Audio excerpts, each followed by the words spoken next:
Subcommittee on Oversight and Accountability and Subcommittee on Global Health, Global Human Rights, and International Organizations will come to order. The purpose of this hearing is to examine the United Nations Relief and Works Agency's priorities and operations as it pertains to the United States Foreign Assistance Standards.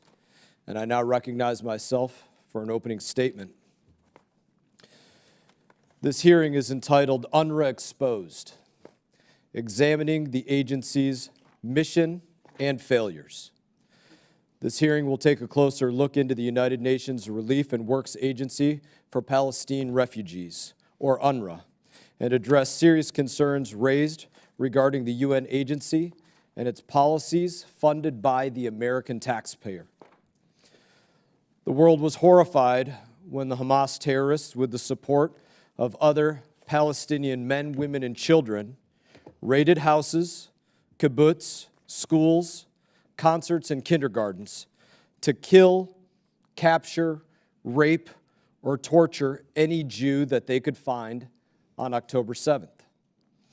As the dust settles, and as we put together the pieces of what enabled such barbaric atrocities, we are getting a picture of failed UN policies that have been accumulating for the last 7 decades in the Gaza Strip.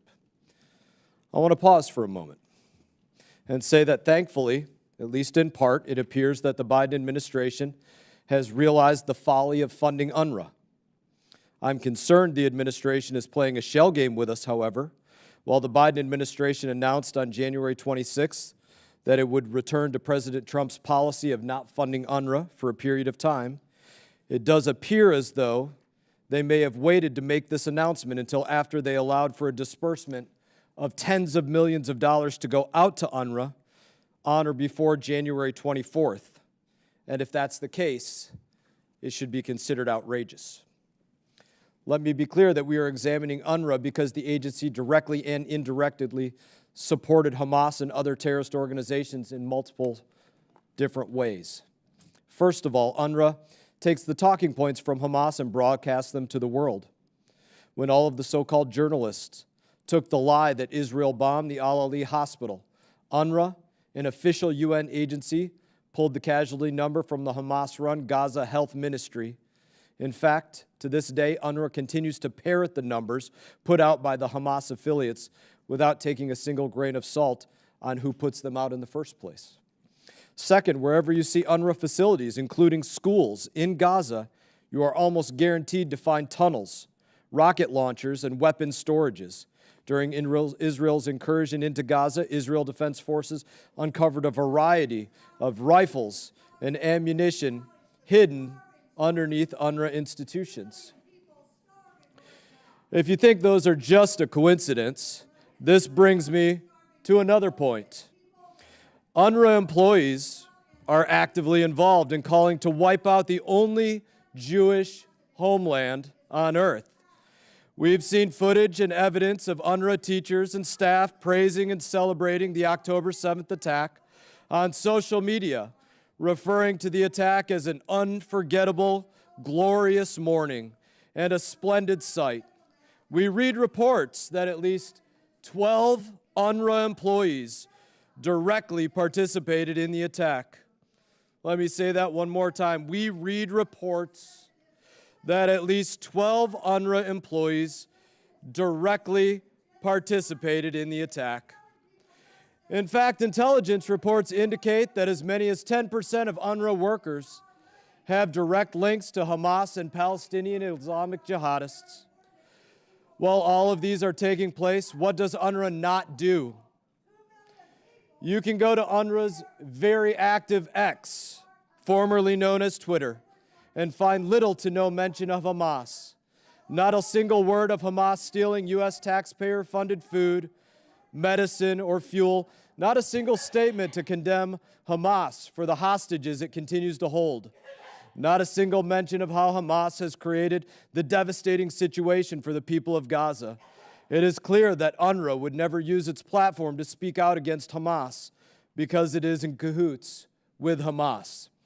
At this point, you could say that when UNRWA schools are not teaching the Palestinian children to hate Jews, These schools are used to hide and fire rockets at Israeli civilians, all using our tax dollars. Make no mistake, the attacks on October 7th did not happen in a vacuum. The sickness on display from UNRWA is rooted in something deeper within its structure and mission. It's rooted in the double standard the world applies for them, from their definition of refugee to the hatred they teach to Palestinian children from UNRWA schools. The barbaric hatred that we see from Hamas as they butchered, raped Jews on October 7th is in part the result of a Frankensteinian monster of the United Nations agency that the United Nations created. And the United States remains the top donor of that agency. The American people deserve to know why their tax money enabled the deadliest attack on the Jewish people since the Holocaust. Again, most of this is not new information. Many watchdog organizations have been warning us about UNRWA for years, and some of them are represented by our witnesses. I am grateful for their attendance and for their bringing us their essential insight so that we could try to change the field, the paradigm on the ground that has been taking place with the American taxpayer's dime. With that, I'd now like to recognize Ranking Member Susan Wild for as much time as you may need.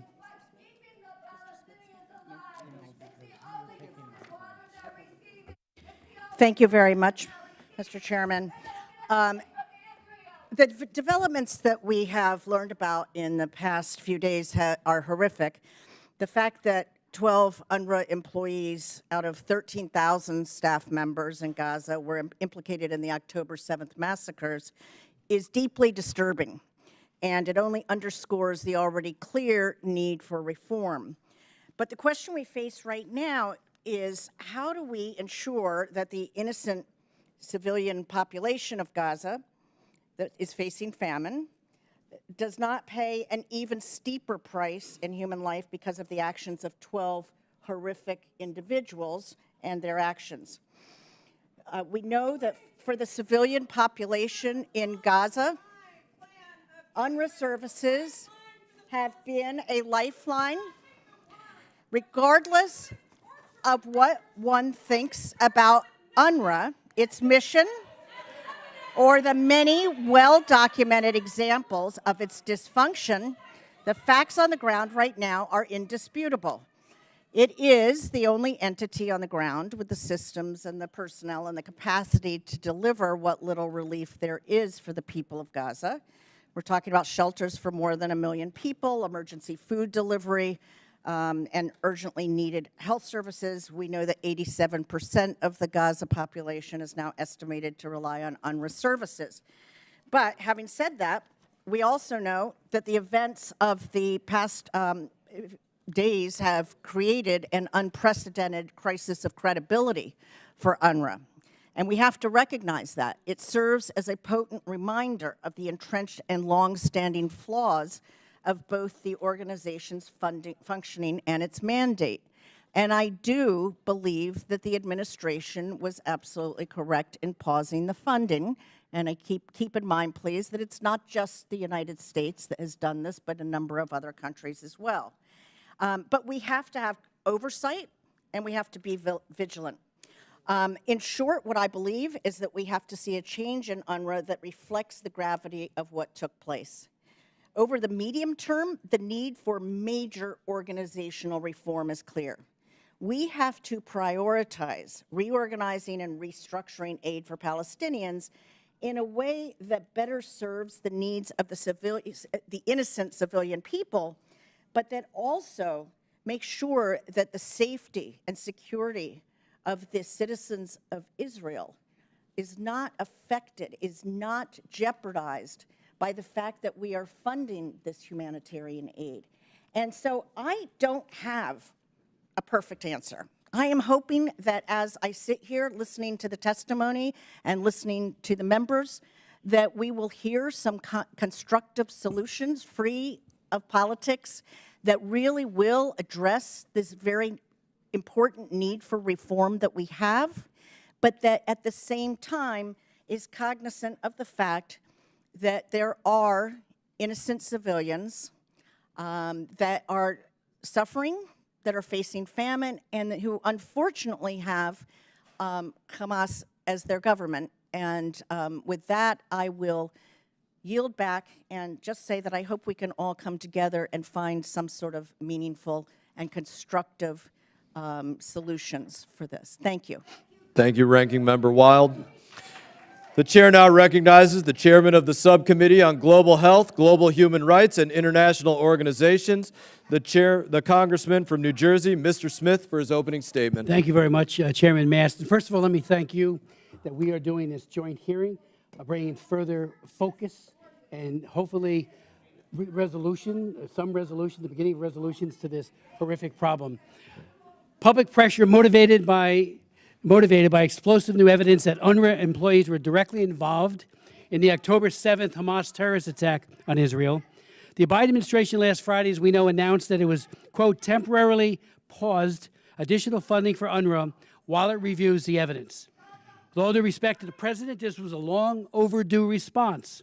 Going far beyond the revelations of last week, however, there has been long been a massive and irrefutable evidence of UNRWA's extensive complicity and cooperation in Hamas's anti-Semitic, genocidal hate campaign.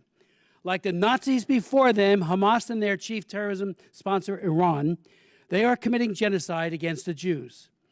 As many of you know, and many of my colleagues have read, and maybe some recently, the 1988 Hamas Charter demands the absolute destruction of the State of Israel and proclaims, quote, Israel will exist and will continue to exist until Islam obliterates it.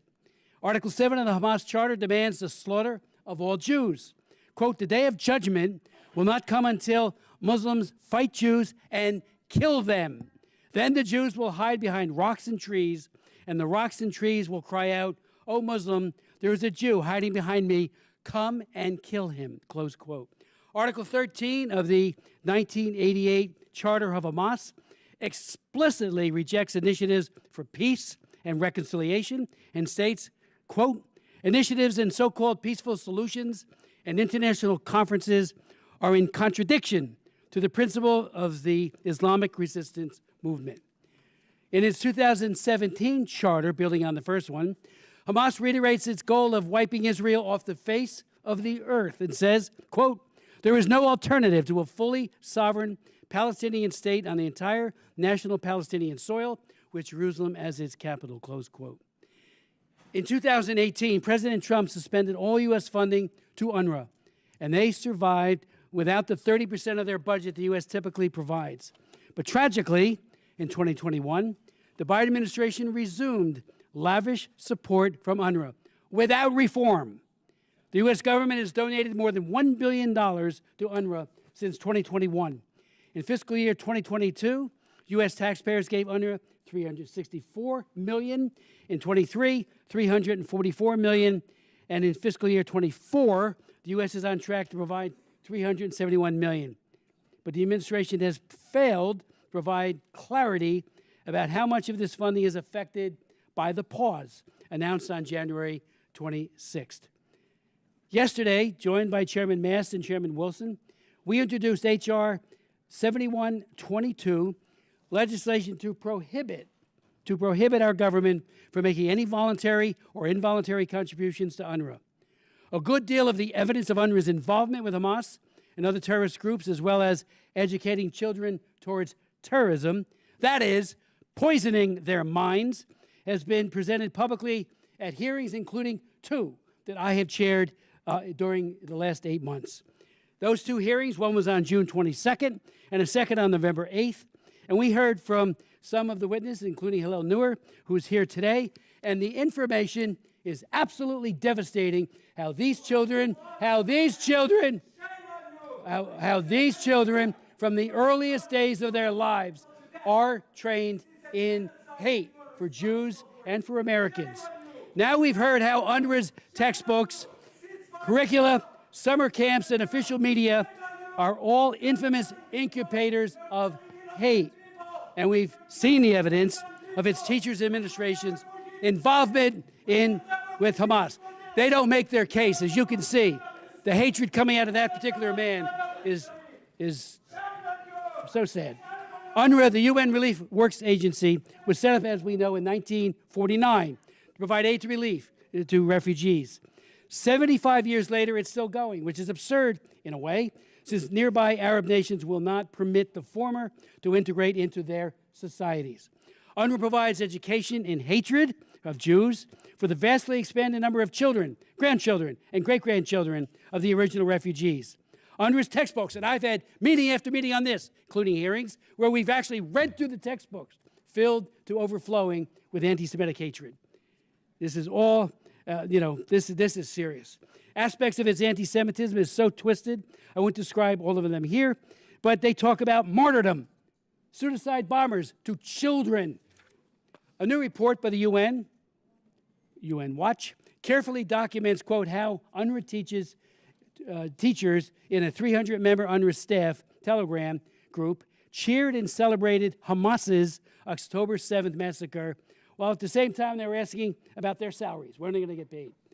The UNRWA staff in the group shared photos and video footage of those events and prayed for the terrorists' success and for Israel's destruction in clear violation of UN rules. Thank you, Hillel, for being here today, for testifying about this. Similarly, Impact SC has recently published 3 reports analyzing, quote, hundreds of pages of teaching materials revealing that content glorifying terrorism, inciting violence, and promoting anti-Semitism is actually included in UNRWA's own materials created by UNRWA staff for UNRWA students. Thank you, Mr. Sheff, for joining us to bear witness to that ugly, ugly truth. And Mr. Goldberg has pointed out, UNRWA doesn't recognize Hamas, Islamic Jihad, Hezbollah, or the PFLP as terrorist groups, does not submit staff, contractors, or beneficiaries for U.S. counterterrorism vetting. It indoctrinates generation after generation to hate Jews, to hate Israel, and prepare for genocide. For UNRWA, terror finance is a feature, he points out, not a bug, close quote. Thank you, Mr. Chairman. Thank you, Mr. Smith. Chair now recognizes Mr. Crow for 5 minutes. Thank you, Chairman Mast, and thank you to our witnesses for being here today. The United Nations Relief and Works Agency for Palestine Refugees in the Near East, or UNRWA, was established in 1949 with a mandate to provide humanitarian assistance and protection to registered Palestinian refugees. In carrying out this mandate, UNRWA has provided humanitarian assistance, including food, shelter, and medical care in 5 areas, including the West Bank, Gaza Strip, Jordan, Lebanon, and Syria.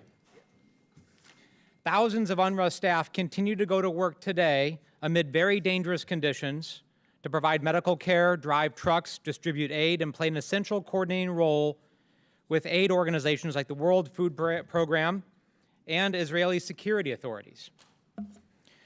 Now, I am also deeply troubled by the allegations made last week about the 12 UNRWA employees that may have been involved in the horrific October 7th terrorist attack. And I echo the concerns of many, and I echo Secretary Blinken's concerns in sharing my support for a swift and thorough investigation and the need for absolute accountability for any participants in that attack.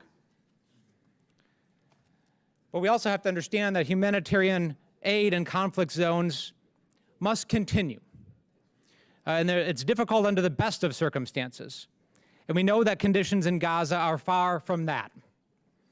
Over 150 UNRWA staff members are among the over 25,000 Palestinians killed in Gaza in recent months. They're among those that wake each day with famine on the horizon and impossible conditions around every corner. UNRWA's humanitarian assistance is a lifeline to over 2 million Palestinians in Gaza who are sorely in need of that aid.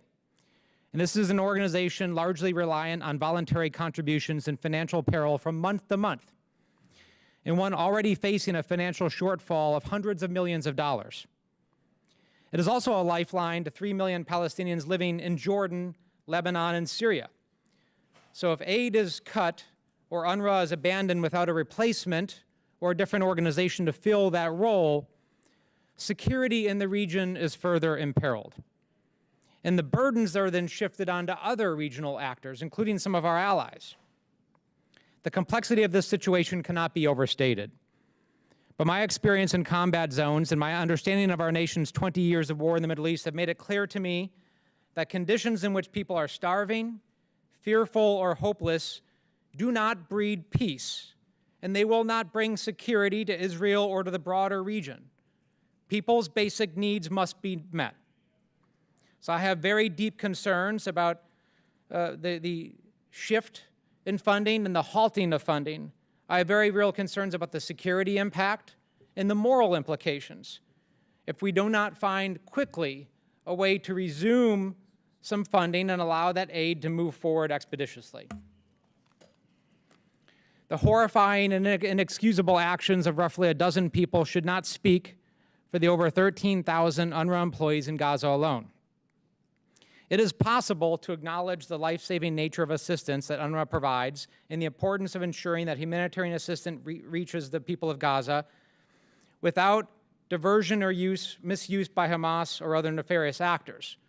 Now, this does not understate the very real challenges and concerns about the integrity of UNRWA that have been raised by my colleagues and others, and the need for substantial reform or to find a follow-on successor organization to fulfill the functions.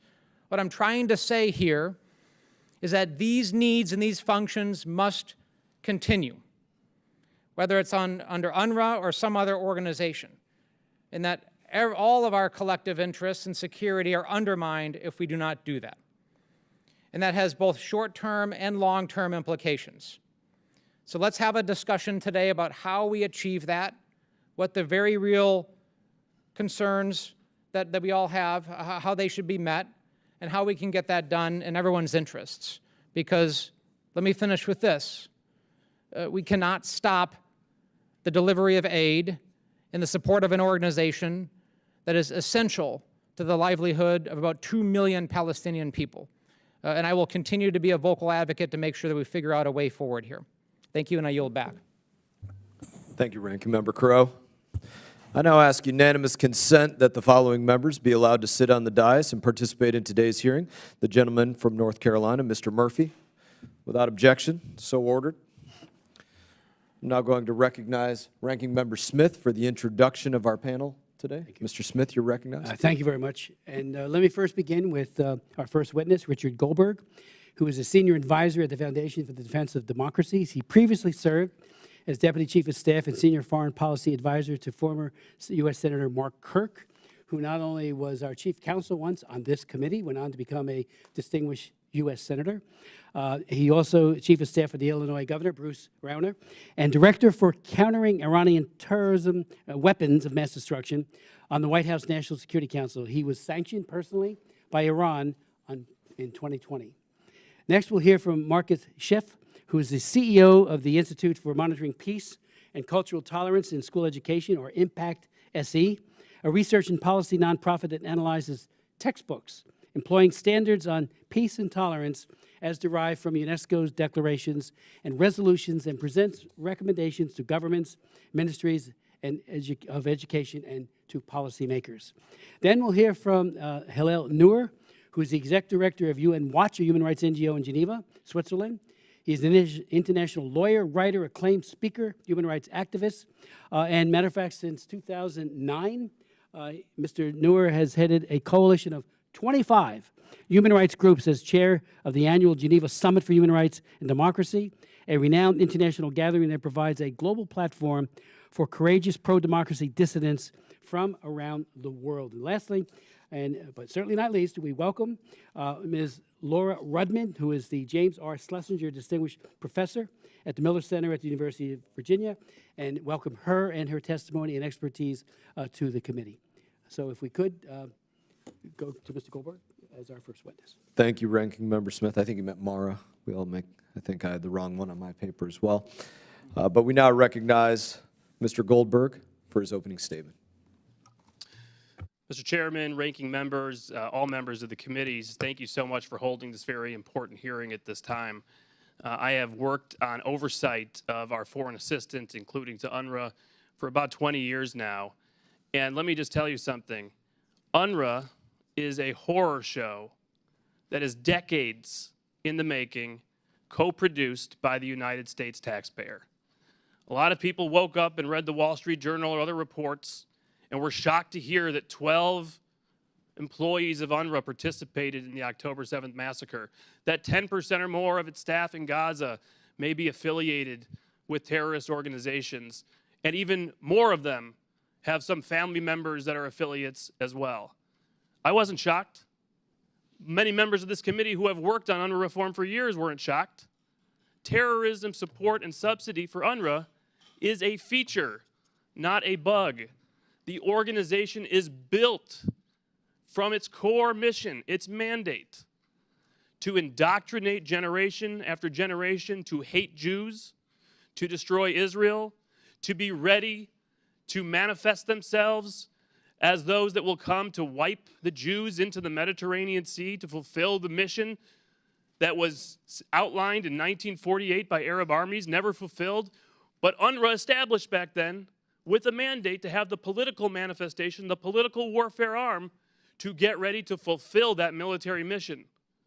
And decade after decade, pumping kids to hate through their schools, never recognizing U.S. designated foreign terrorist organizations as terrorist organizations. When you have a conversation with an UNRWA official and you say, is it possible your aid is going to Hamas? Is it possible families that are receiving cash assistance in your program are affiliated with designated foreign terrorist organizations? Is it possible your staff are affiliated with these groups? The answer is, of course, these are political labels to UNRWA. These aren't terrorist groups. These are political movements. So why would they want to discriminate based on political persuasion? And to a United States citizen, and I would say to our allies around the world, that is in fact horrific, disgusting, and part of the reason we sit here today. Now, when you look at the incitement to violence that has gone on for decades, the internalization in generation after generation to rise up and believe they are refugees waiting to come back to what is today Israel to drive the Jews into the sea, October 7th is the logical conclusion of UNRWA. It is, of course, what they have been training generations to do with the resources we have provided going to these terrorist organizations to help carry out that mission. We're focused on UNRWA in Gaza today because that's where the news is. Follow the news elsewhere where UNRWA operates. In the West Bank, the IDF is conducting daily operations today against terror cells in UNRWA facilities and UNRWA areas. In Lebanon, in the largest UNRWA refugee camp in Lebanon, there have been months of terrorist battles. There's no Israeli presence there. Anywhere UNRWA goes, terrorism follows. We've documented this for years. Now you hear a lot of people saying, well, we can't cut off food, we can't cut off aid, we can't leave people starving. That's true, that's correct. Nobody is calling for that. If only we had another organization that was built to help refugees around the world and internally displaced persons around the world. We should think of such an organization. Oh, that's right, it exists. The UN High Commissioner for Refugees. If only we had an organization built to distribute food aid. That's right, we give them billions of dollars. It's called the World Food Program. If only there was an organization for children and for schools and education and for healthcare. They're all available. It's an alphabet soup. The only reason to remain dedicated to supporting the terror, financing, incitement promoting, genocide promoting UNRWA is to help UNRWA keep Hamas in power in Gaza, promote terrorism incitement against Israel, and maintain a mandate that the region has moved on from, and that is to hate Israel, destroy Israel. The Arab armies that failed in 1948, that set up UNRWA as a political weapon, have moved on. They've made peace with Israel. UNRWA hasn't. UNRWA is the problem. UNRWA is a part of what happened on October 7th, and it will keep happening again and again if we keep funding it.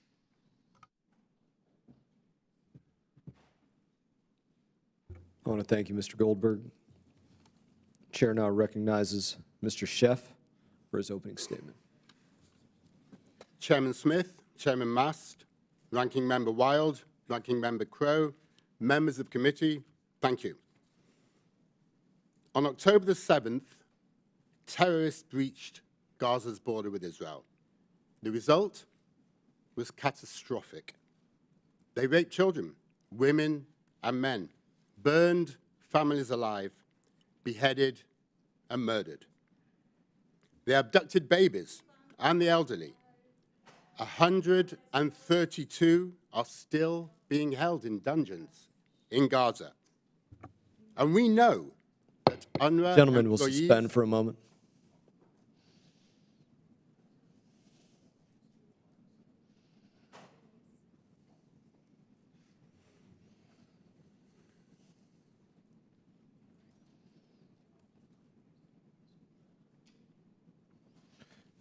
Gentlemen will resume. Thank you, sir. We know that UNRWA employees took part in this massacre. But these were not a few bad apples.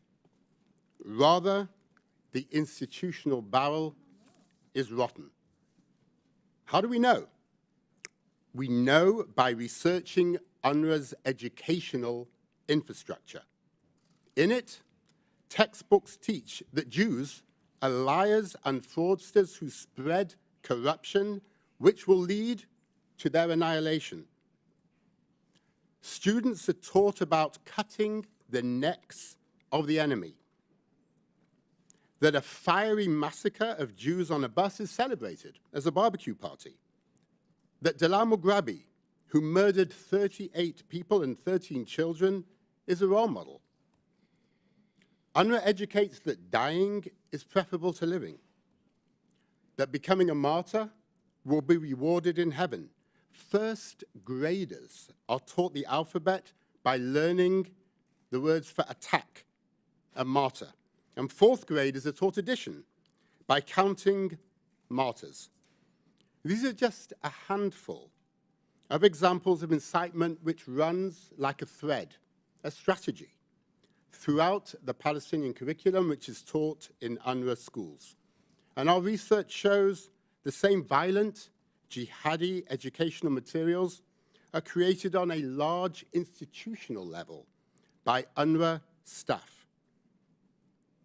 One of our reports confirms that at least 100 Hamas members who carried out terror attacks in the past were educated, celebrated by being part of the UNRWA system. And the stark truth, given that over half the schools in Gaza are UNRWA run, is that the majority of the October 7 terrorists are more likely than not to have been UNRWA school graduates.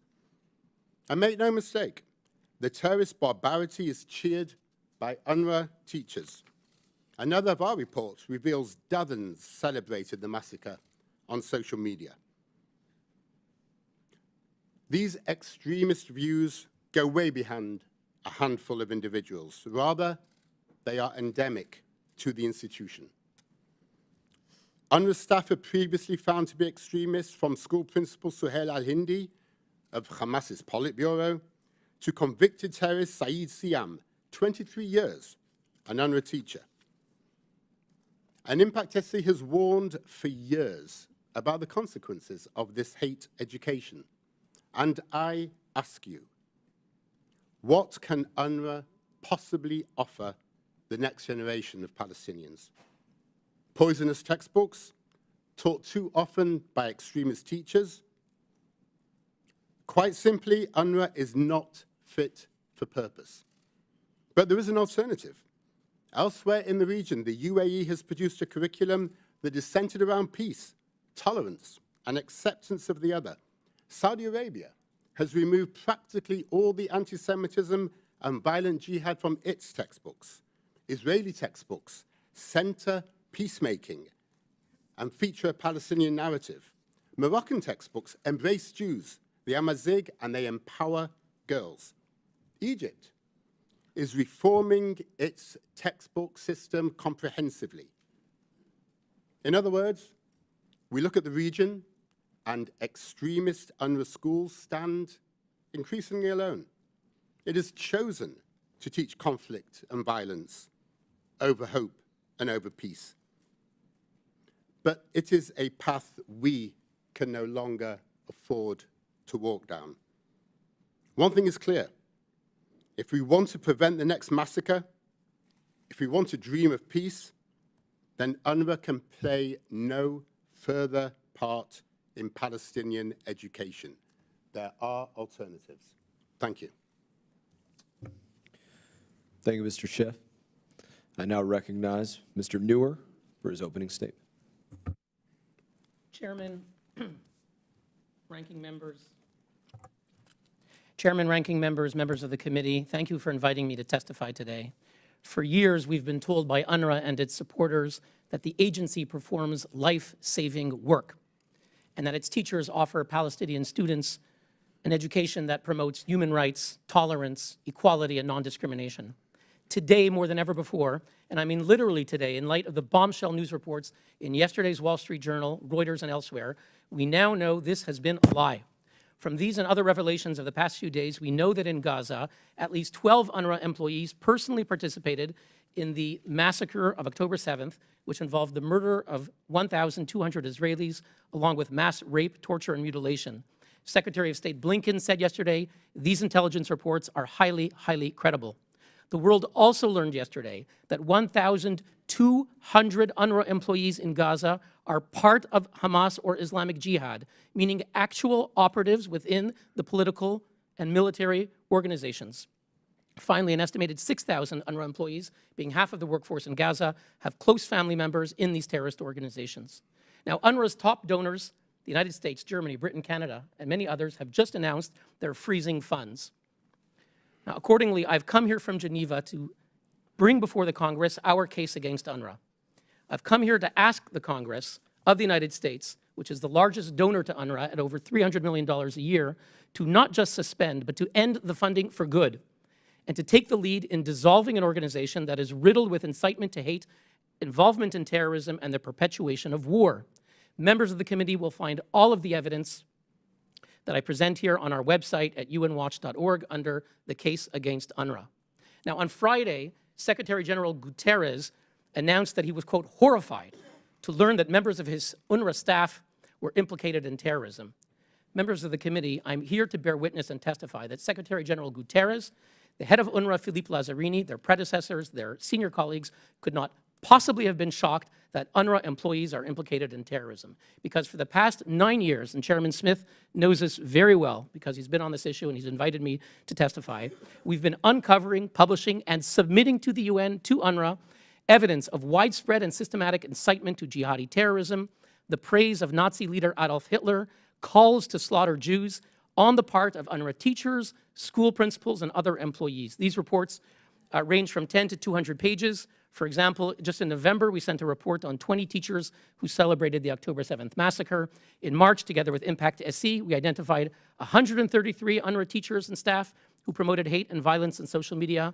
In June 2022, we released a report called UNRWA's Teachers of Hate and included the following Facebook post by Elham Mansour, quote, an UNRWA teacher, quote, by Allah, anyone who can kill and slaughter any Zionist and Israeli criminal and doesn't do so doesn't deserve to live.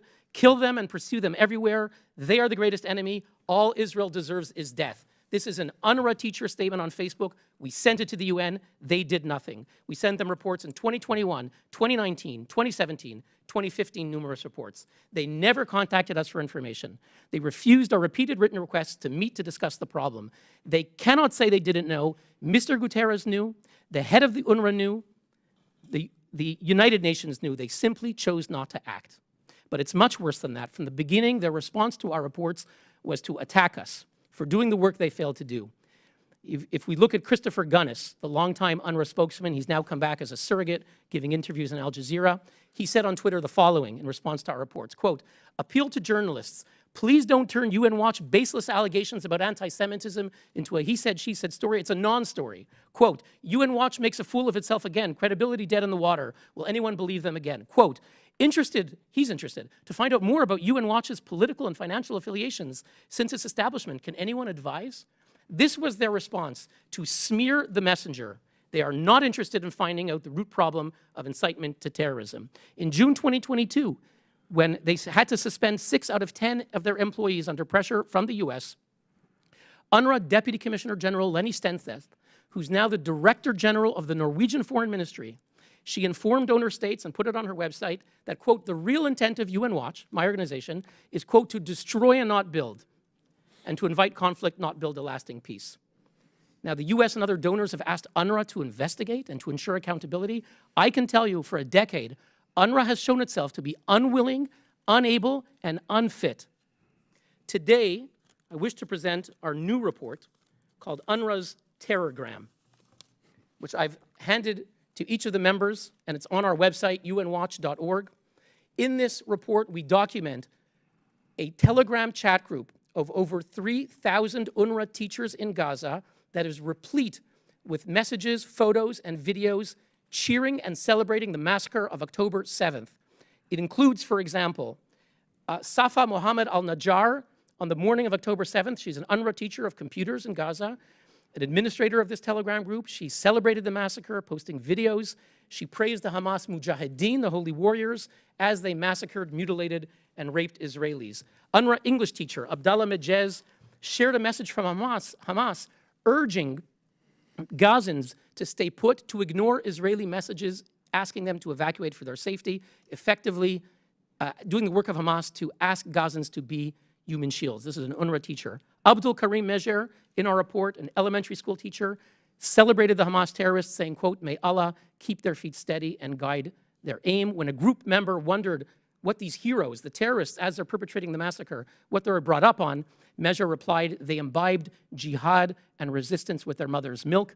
And a few days later, this UNRWA teacher asked he asked Hamas to execute their Israeli hostages.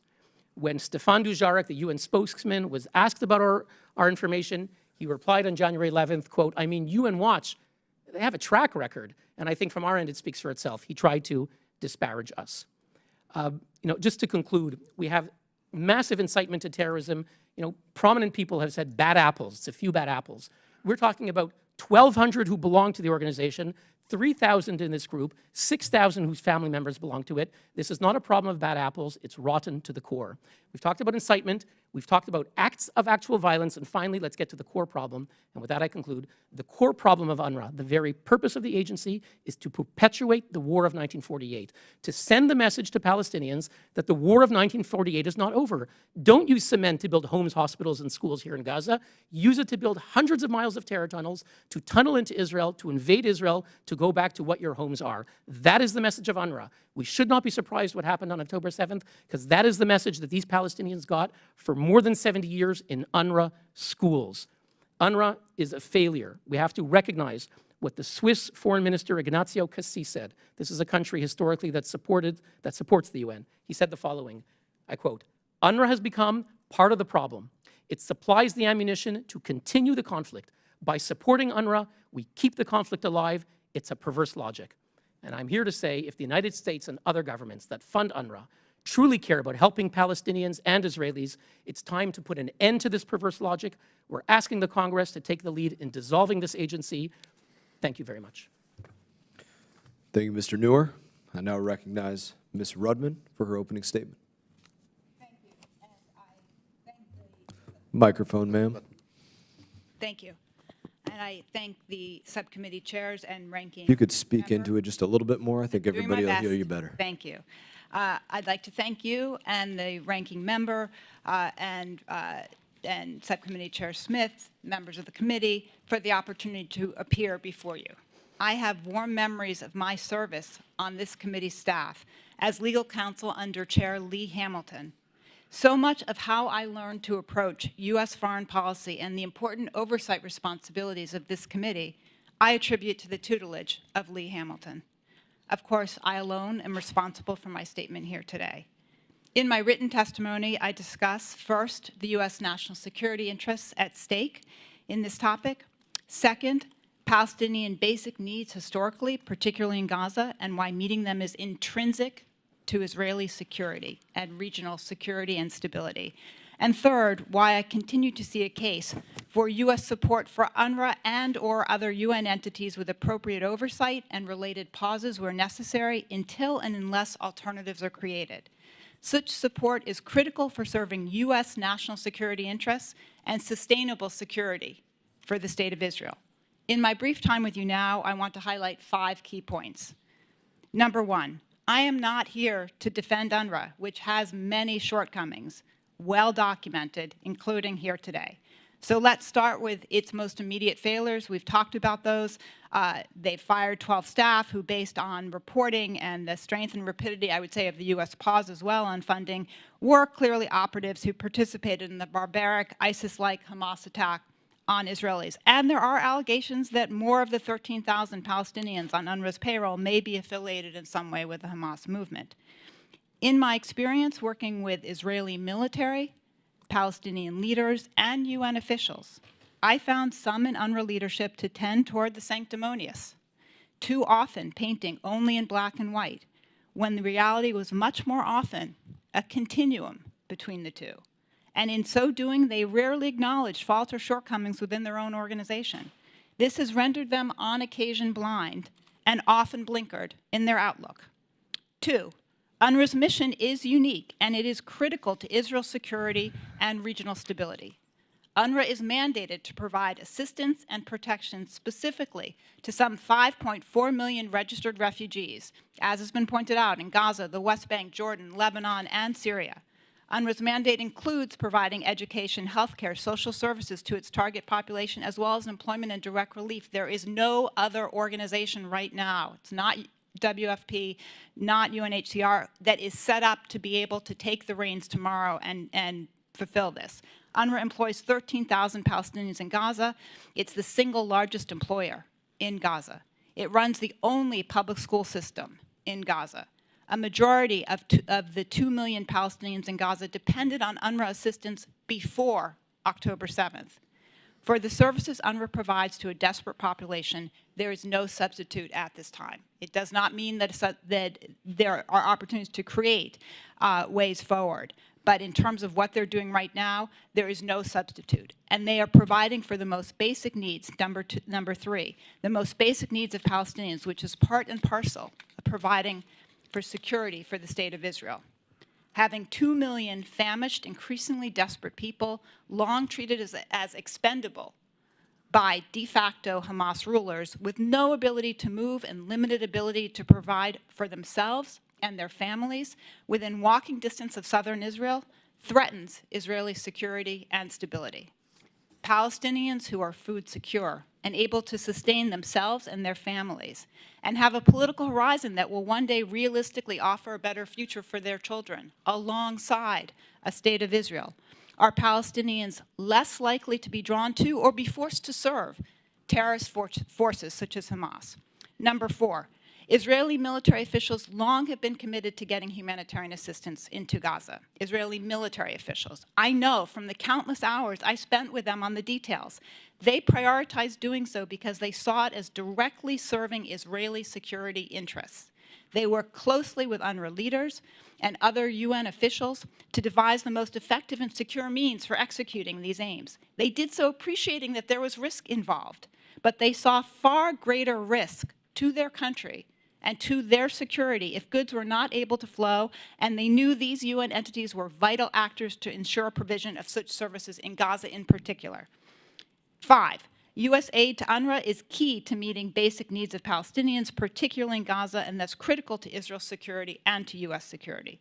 For that aid to resume, we need a framework to assess what has gone so terribly wrong with the agency and whether it can be righted with internal reform or requires a transition of responsibilities to another organization within or outside the UN. The development and oversight of the audit necessary for such assessment should be led from outside of UNRWA, no question. I have some thoughts on who could do that. Aid must resume to UNRWA at the same time, though, as the assessment is being carried out. The United States, Israel, the world cannot afford the risk of famine taking root in Gaza. That problem will not stay in Gaza. It's very directly threatening to the security and stability of Israel and the region, and thus the United States. Thank you. Thank you, ma'am. I now recognize myself for questions, and I'd like to start with you, looking at some of your comments here. You said that you're not here to defend UNRWA, but you did also say in your comments that you are here to make the case that we should continue to support UNRWA. Kind of sounds to me a little bit like having your cake and eating it too. But I want to ask you a few questions about this. Do the Rohingya have an UNRWA?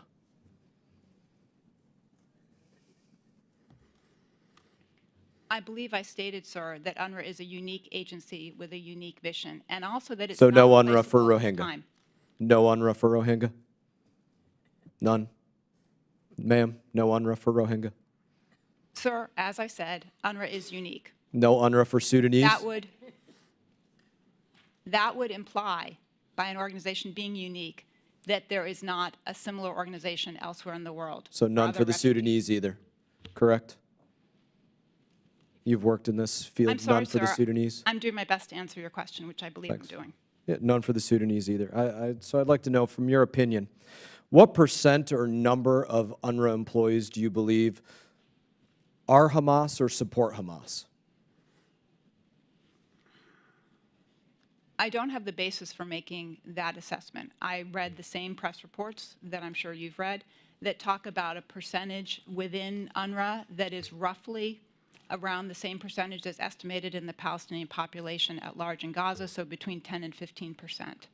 Say that one. Your estimate is that between 10 and 15% of UNRWA employees, just to make sure I'm hearing you correctly, are possibly Hamas or supportive of Hamas or Palestinian Islamic Jihad or Al-Aqsa Martyrs Brigade or one of the terrorist organizations that exists in the Gaza Strip.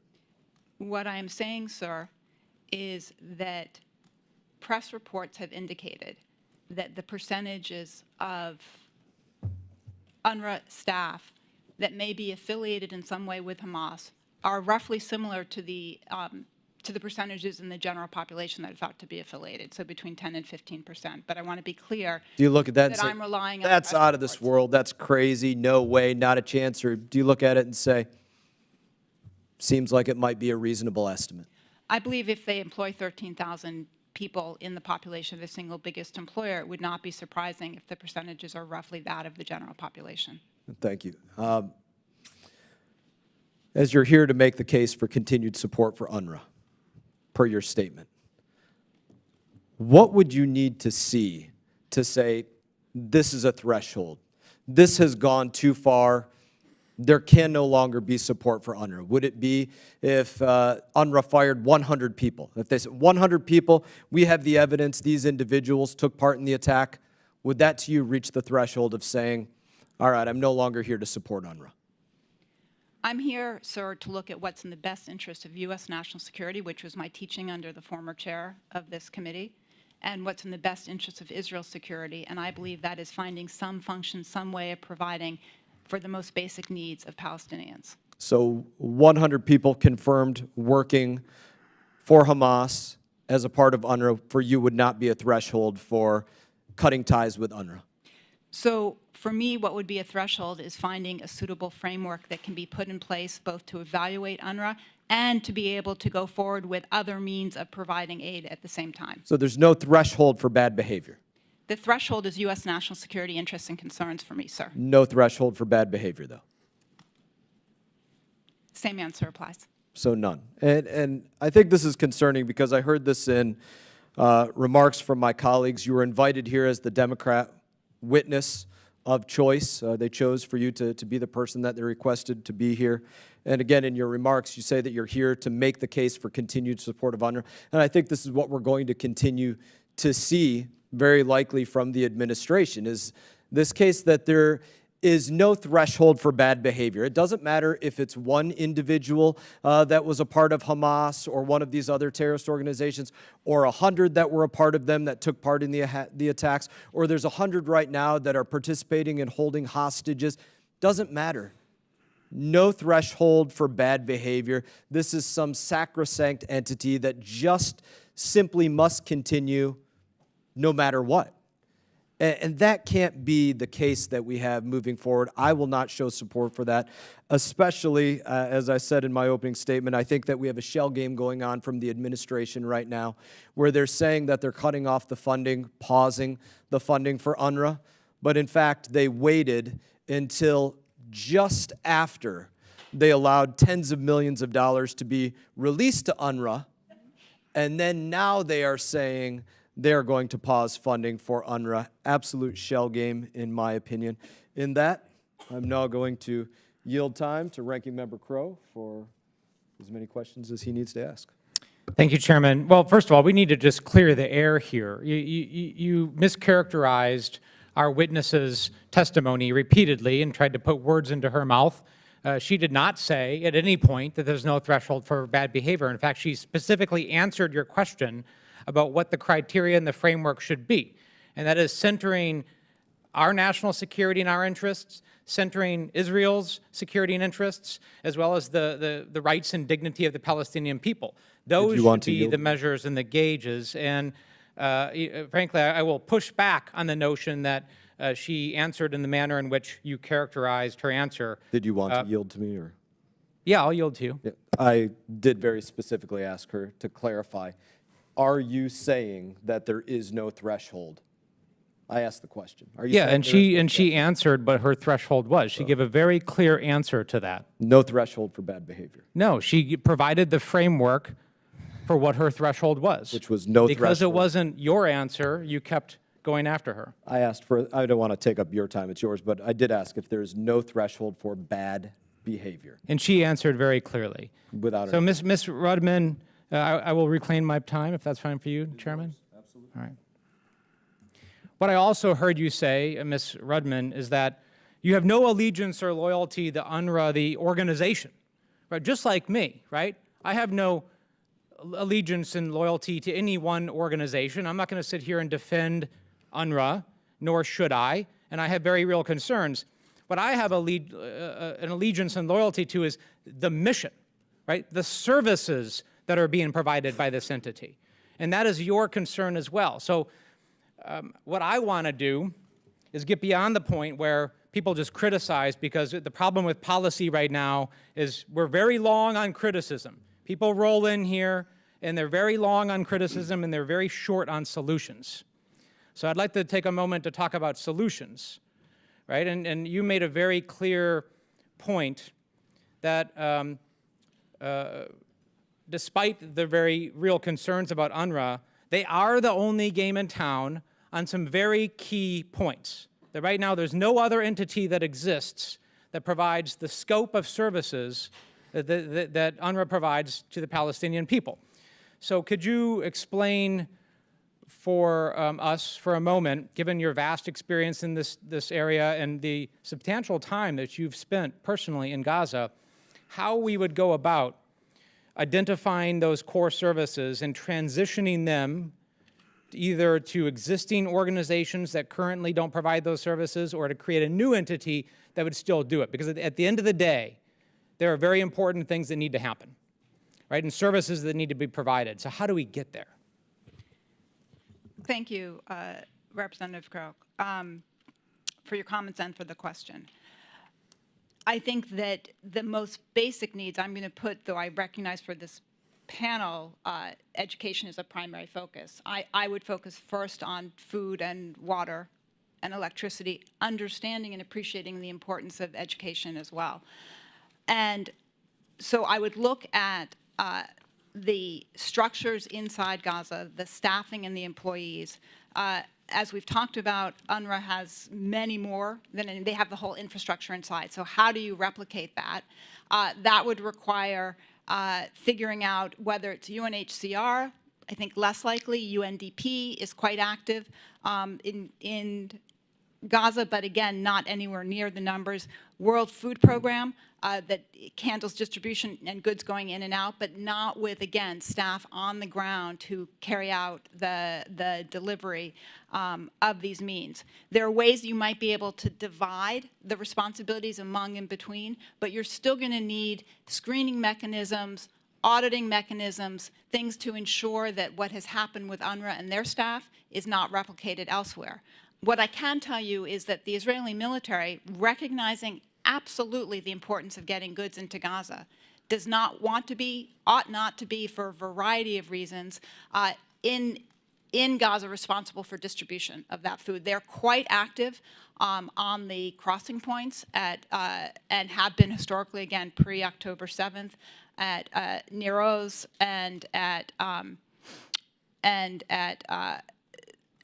a couple of the other crossing points, thank you, Karen Shalom, and so watch very closely goods coming in and out and have kind of strict means for that. So there are roles, again, for Israeli military, but they are not inside Gaza. So what I would do is figure out exactly who does what, who has which resources in which ways, how do you make sure that food and water, the basic necessities, are getting into people, and how you develop the mechanisms to better screen staff who are working for any of these agencies at the same time, not just UNRWA. And because UNRWA is an organization that historically lives paycheck to paycheck, so to speak, and in the United States, and I believe 9 other countries at this point have joined the U.S. in cutting funding, and I've seen estimates that funding will run out by mid-February. Is it your professional opinion that what you just described could be accomplished in 2 weeks? Or do we really need to look seriously at, an interim gap measure, or to resume some limited funding with appropriate oversight to make sure people don't starve to death in that time? That's exactly my concern. I don't think it can be reserved, and it can be put in place by flipping a switch. And it will take time. I think it's important that it be done. I think there are ways of doing it, but it's not going to happen in a week or two. And I heard that the view that there's much more money out there. UNRWA is very much paycheck to paycheck, probably like still paying last month's debts. And the United States and Germany are about kind of over 500 million between the two. So quite a significant impact. So there needs to, my view is there needs to be some transition plan, which I recognize is not, and I don't speak for the United States government, I have not heard what their plan is on that front. Okay, thank you. I yield back. Thank you, Mr. Crow. And I would say that I do not have an allegiance to UNRWA's mission. My allegiance is to America and Americans singularly. I now yield to Ranking Member Smith. I appreciate that. Mr. Goldberg, you talked about the horror show, and I think that was a very apt description of what UNRWA does. I mean, do you know of any instance where an UNRWA employee or leader dissented from Hamas and offered a vision that was inclusive and respectful of Jews? Mr. Sheff, you talked about the hate and violence being endemic.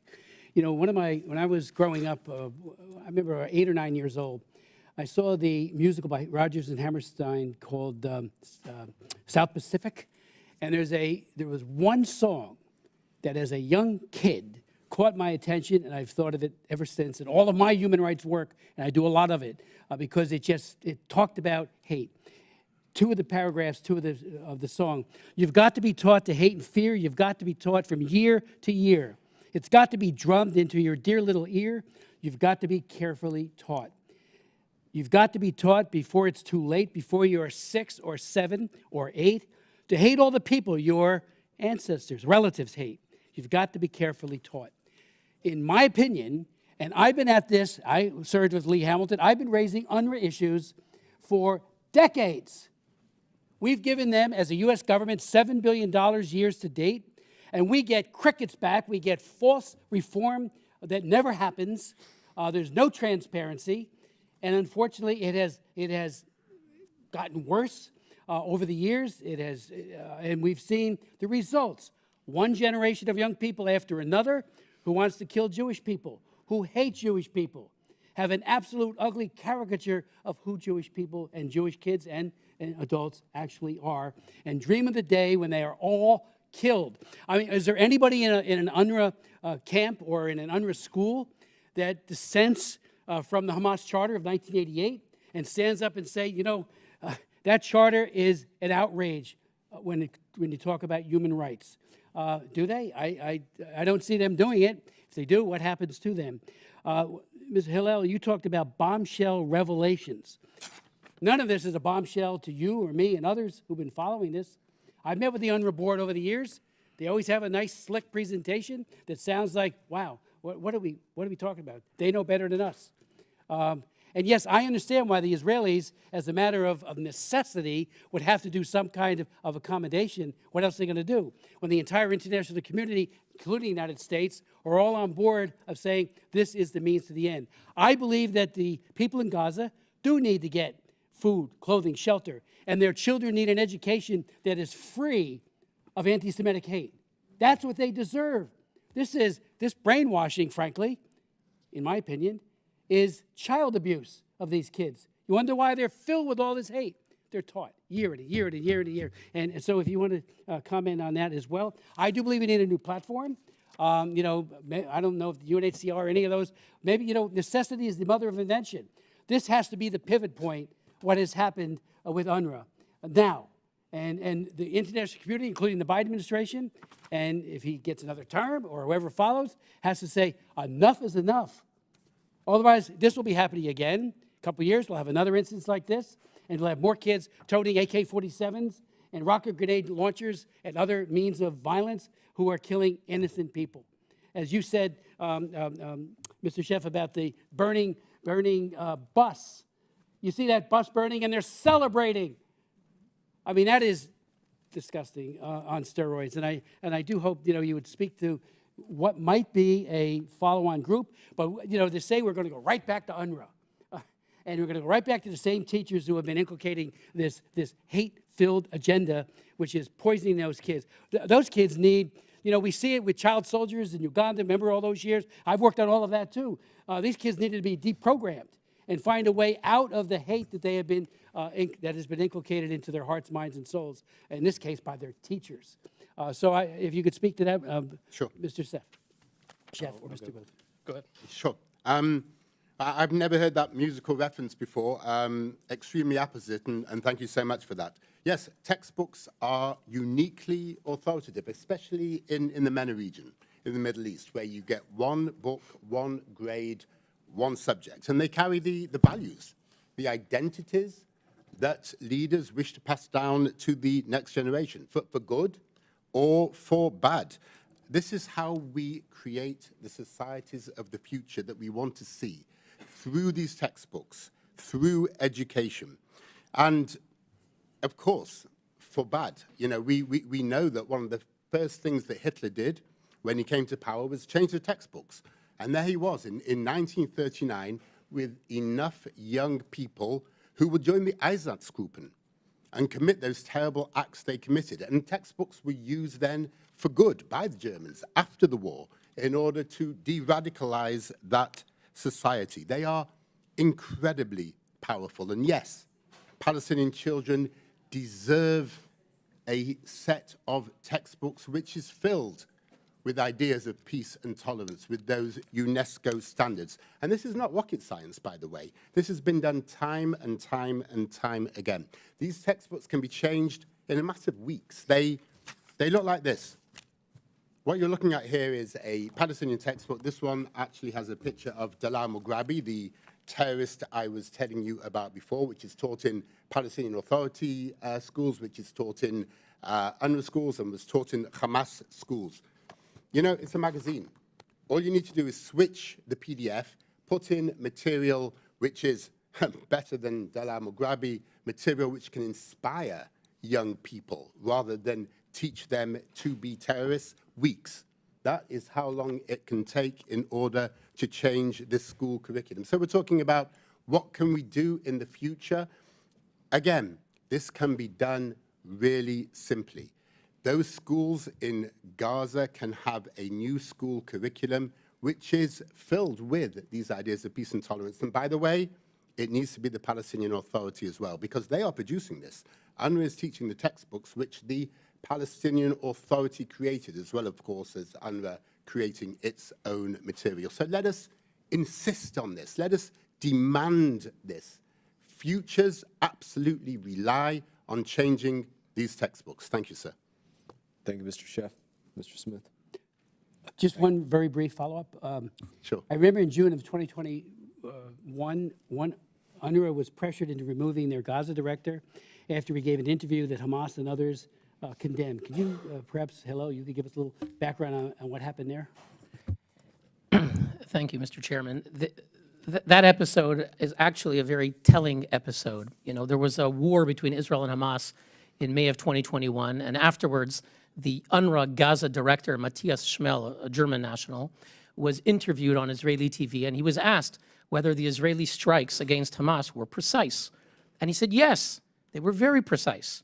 And he wasn't thinking when he gave his answer to adhere to the Hamas script, which UNRWA officials invariably do and everyone else in Gaza does, because it's an authoritarian terrorist regime. If you don't follow the script when you speak to the media, when you're going to get in a lot of trouble. You're going to get hurt very badly. And he said, he conceded that Israel's strikes against Hamas were very precise. They were able to hit a precise point when they were successful and not hit civilians and so forth. And moments later, there were protests orchestrated by Hamas throughout Gaza. There were pictures of him photoshopped onto an Israeli military uniform as if he was an Israeli, even though he's someone who is quite anti-Israel for many years. But because he slipped in his interview, he was deemed persona non grata, protests against him and his deputy, and he was forced to leave. Hamas forced the head of UNRWA in Gaza to leave. Then his boss, Deputy Commissioner General Lenny Stenseth, a former Norwegian diplomat who's gone back to Oslo to be the head of their foreign ministry, she went to visit Yahya Sinwar. He is the evil mastermind of the October 7th massacre, someone who kills people with his own hands, Palestinians with his own hands, who he considers collaborators, a vicious murderer. She went to see him. This is their headline in a newspaper. And she said that she wants to reaffirm her solidarity with the Palestinians. Basically, the message was, we went off script, but don't worry. Mr. Newer. Thank you. Thank you for your testimony. The chair now recognizes Ms. Wild. Thank you, Mr. Chairman. My first and foremost concern is always for children. It was unbearable to see what happened to Israeli children on October 7th and since, when they were tortured, murdered, taken hostage, many of them having to witness their parents' murders. It was horrific. It's equally unbearable, at least for me, to watch what Palestinian children are suffering. And their deaths, their medical problems, which are extensive, their hunger. And so I start with the children as a starting point, because I think that if we consider all children to be innocent and deserving of a safe place to live, water to drink and food to eat, we might be able to find some common ground in solving this problem. And aside from that basic humanitarian concept, I think we have to recognize that desperate childhoods often give rise to violence in adulthood, whether it's here in the United States or elsewhere. And I think we can all agree we don't want to create future generations of terrorists. Full stop on that. So with that, I'm going to direct my question to you, Ms. Rudman, to the national security part of this. You've got a special expertise in national security, and your testimony, your written testimony, has reflected that focus. Thank you for that very comprehensive report. Could you talk about this concept of aid to the Palestinian civilian population from a national security perspective? Sure. Thank you, Congresswoman. The issue is, as you have reflected, the threat from the risk to security from people who are desperate. And Gaza, I was first there in 1987 or 1988. It has never been an easy place to live. It has gotten worse and more and more difficult even before October 7th, and certainly under Hamas rule. I will just say on that point to Chairman Smith's comment, I actually do know a number of Palestinians who survived very difficult childhoods, who survived UNRWA schools. They cannot speak out publicly in Gaza because of the nature of Hamas rule and the lack of freedom of speech, but there are any number of Palestinians who are absolutely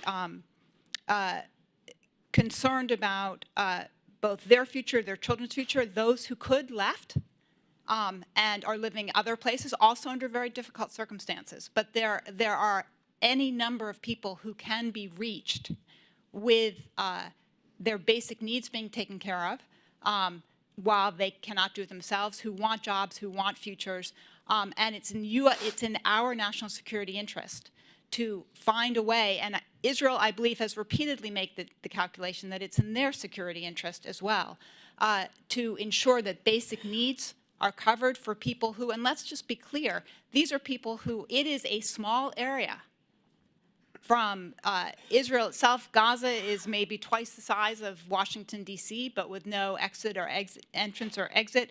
But it is actually walking distance, as the Hara, and I was at Kibbutz Nir Oz. I was at Kibbutz Be'eri in December. They are within easy walking distance of Gaza. And in addition to that, there's a population of 3.5 million Palestinians in the West Bank who watch, reflect, see what's happening to Palestinians in Gaza and react as well.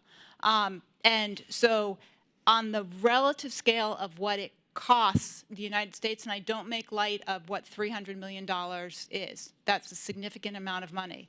But the cost to the United States, the cost to Israel, the cost to regional stability of not feeding people, of not getting water in, is far, far higher than a clearly inadequate agency, but the agency that has the infrastructure doing it until and unless we have an alternative. So I think it very much comes back to the risk that the United States is willing to take on in this situation, and the risk that Israel will absorb as well if we do not find a means to continue to go forward with basic services. Thank you. I would have follow-up, except that my time is up. Thank you very much. I yield. Thank you, Ranking Member Wild. Chair now recognizes Mr. Perry. Thank you, Mr. Chairman. Ladies and gentlemen, I think it shocks the conscience of every person, even if you've, because of your profession in arms, have been exposed to some of this kind of stuff, to see the kind of carnage that's happened in Israel and Gaza since October. Shocks the conscience. However, there's a reason this is happening. And it's not the Jews that attacked Gaza. It is not the Jews. Mr. Neuer, UNRWA's Commissioner General Lazzarini, do you know of any time that he has denounced the Hamas charter? No, sir. I'm aware of no time that he has ever denounced the Hamas charter. And I suspect, like me, you have read the Hamas charter and you know that it specifically calls for the destruction of Israel and the massacre of Jewish people. Absolutely. Mr. Goldberg, does the United Nations Relief Workers Agency, UNRWA, the United Nations Relief Workers Agency, does it provide cash or simply material supplies to the people in Gaza? How does, for the American people that aren't familiar, how does that work? There is a range of services that would typically be provided by state actors. And so rather than, this is, by the way, why if you're a supporter of a two-state solution, I've never understood why you support UNRWA. It's antithetical to statehood building. But there are a number of range of local government type services, streets and sanitations, housing, education. So a lot of services that are being provided. But there's also cash assistance. Now, back in the day when we started oversight in the Congress, this was literally bags of cash being handed out, and they didn't ask. So can I drill down on that? Because Ms. Rudman, I think, appropriately said, you know, we've got to provide food, water, electricity. I imagine when you say housing, that might be building material. And I'm thinking in my mind's eye, thinking back to pictures from Gaza of tunnels. Tunnels are hard to build. You know, you need equipment. Remember, the tunnels were lighted, so that's electricity. My point is, for a concrete tunnel with electricity, you probably got the concrete somewhere. You probably got the electricity somewhere. And it's reasonable to believe, I think, that the American taxpayer has been a part and parcel to funding that stuff. Is that a stretch for me? That is not a stretch, sir. That is guaranteed. So if I'm running my household and I only have so much a month to feed my family, provide a roof over the head, clothing, and education, but I want to spend all my money killing my neighbor, is it my neighbor's job then to go ahead and continue to provide the roof over my head and the food in my belly? Does that seem reasonable to anybody here? Mr. Goldberg, does it seem reasonable to you? Nothing about UNRWA has ever seemed reasonable to me. Well, the United Nations Relief Workers Agency is a terrorist supporting entity, ladies and gentlemen. America's taxpayers pay for the absolute worst of it. The absolute worst of it. They pay for all, they don't get a say. They send over the money, they send over the material, and it gets used against America's interests. It gets used against America's national security interest, against the world's national security interests. And everyone in this room knows it. Everyone in this room knows it, including people that would protest by showing blood on their hands. They're literally the ones with the blood on their hands. They're supporting that. Now, for those who say there is no other organization to take this mission, no substitute, and that we must continue to fund UNRWA, the United Nations Relief Workers Agency, while the assessment is being made. While the assessment is being made. Well, I don't know how many years you need to make the assessment, ladies and gentlemen. I've made the assessment. The American people are tired of getting up early in the morning and going to work and trying to pay their bills and also be forced to pay for people that get money from UNRWA to slaughter Jews. They're tired of doing it, and they're sick of it. We had a vote on the 28th of September. I know because I offered the amendment. I offered the amendment to defund this terror-supporting organization. Came close. 213 to 218 we lost. We came close. If we had the vote today, I suspect it might be different because America can finally see what many of us here have seen for years and decades. Years and decades, as you have, Mr. Goldberg. This absolutely must end and must end now. Mr. Chairman, I think this highlights, and the information that we have highlights, the fact that we all believe in the best of people and humanity. And our heart cries out to anybody on either side of this equation, and the tragedies have happened. But we, the United States of America and the American people, cannot be complicit any longer. I yield. Thank you, Mr. Perry. Chair now recognizes Ms. Manning. Thank you, Chairman Mast and Chairman Smith, and thank you to all our witnesses for joining us today. I am outraged by reports that at least 12 of UNRWA's own employees participated in or helped plan the heinous October 7th terrorist attacks against Israel, attacks in which 1,200 innocent civilians were brutally murdered and hundreds were taken hostage, with many, including young women and children, who are still being held by Hamas. It is sickening to think that any teacher of children would participate in that attack, or that many other UNRWA employees might have links to Hamas or Islamic Jihad. I strongly support humanitarian assistance for the innocent Palestinians in Gaza, and what Hamas has done to the very people it was elected to govern is appalling. That's why what the administration, but it is simply intolerable to allow a UN agency to have employees who are members of Hamas, and that is why the administration was right to suspend funding to UNRWA pending investigation. Our international assistance can never be used to promote terrorism. Many of us have long demanded reform to UNRWA's fundamental problems, including its mission creep, the ongoing politicization of its mandate, its own employees' violations of UN principles of neutrality and tolerance, and the persistence of biased anti-Semitic content in textbooks used in UNRWA schools in both the West Bank and Gaza. In many UNRWA schools, teachers have literally been raising terrorists with the appalling anti-Semitic content in their textbooks. Given the serious, legitimate humanitarian needs as we look at the day after Gaza, I hope our witnesses can help us understand how we can go about overhauling UNRWA, because I just don't think we can tolerate what we have recently seen. And I'm concerned that what we have recently seen is just the tip of the iceberg with regard to UNRWA.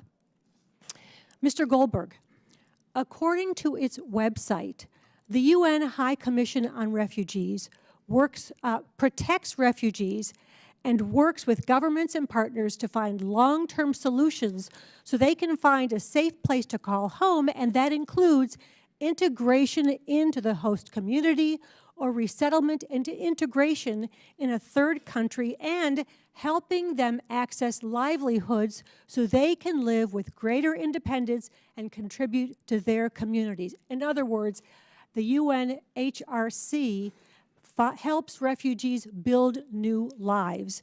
Does UNRWA do this? No, ma'am. It has a mandate to keep people in refugee status indefinitely and raise them to internalize that as a vision that one day they will return to homes and destroy the modern Israel, push the Jews into the sea. It is core to the mission to keep Palestinians limited in their economic and political rights. In my view, it is anti-human rights as an organization.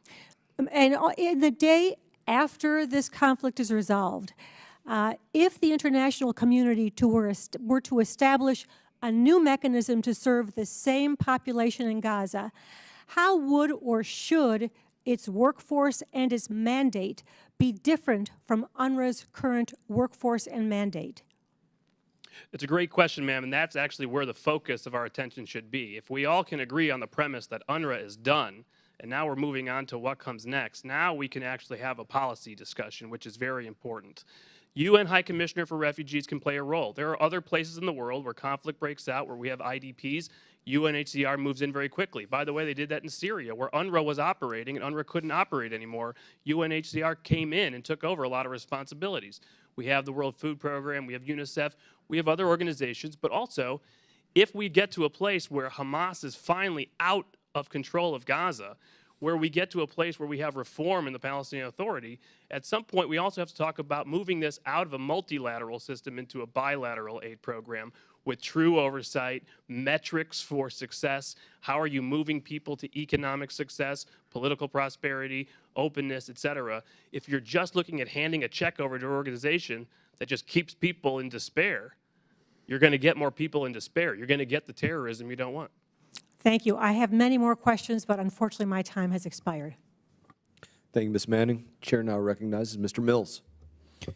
Thank you, Mr. Chairman. I think it's simple to say that over the 20-plus years that the United States has been involved in overseas conflict, whether that be the war in Iraq or the war in Afghanistan, that you can't simply defeat ideology through bombs and bullets.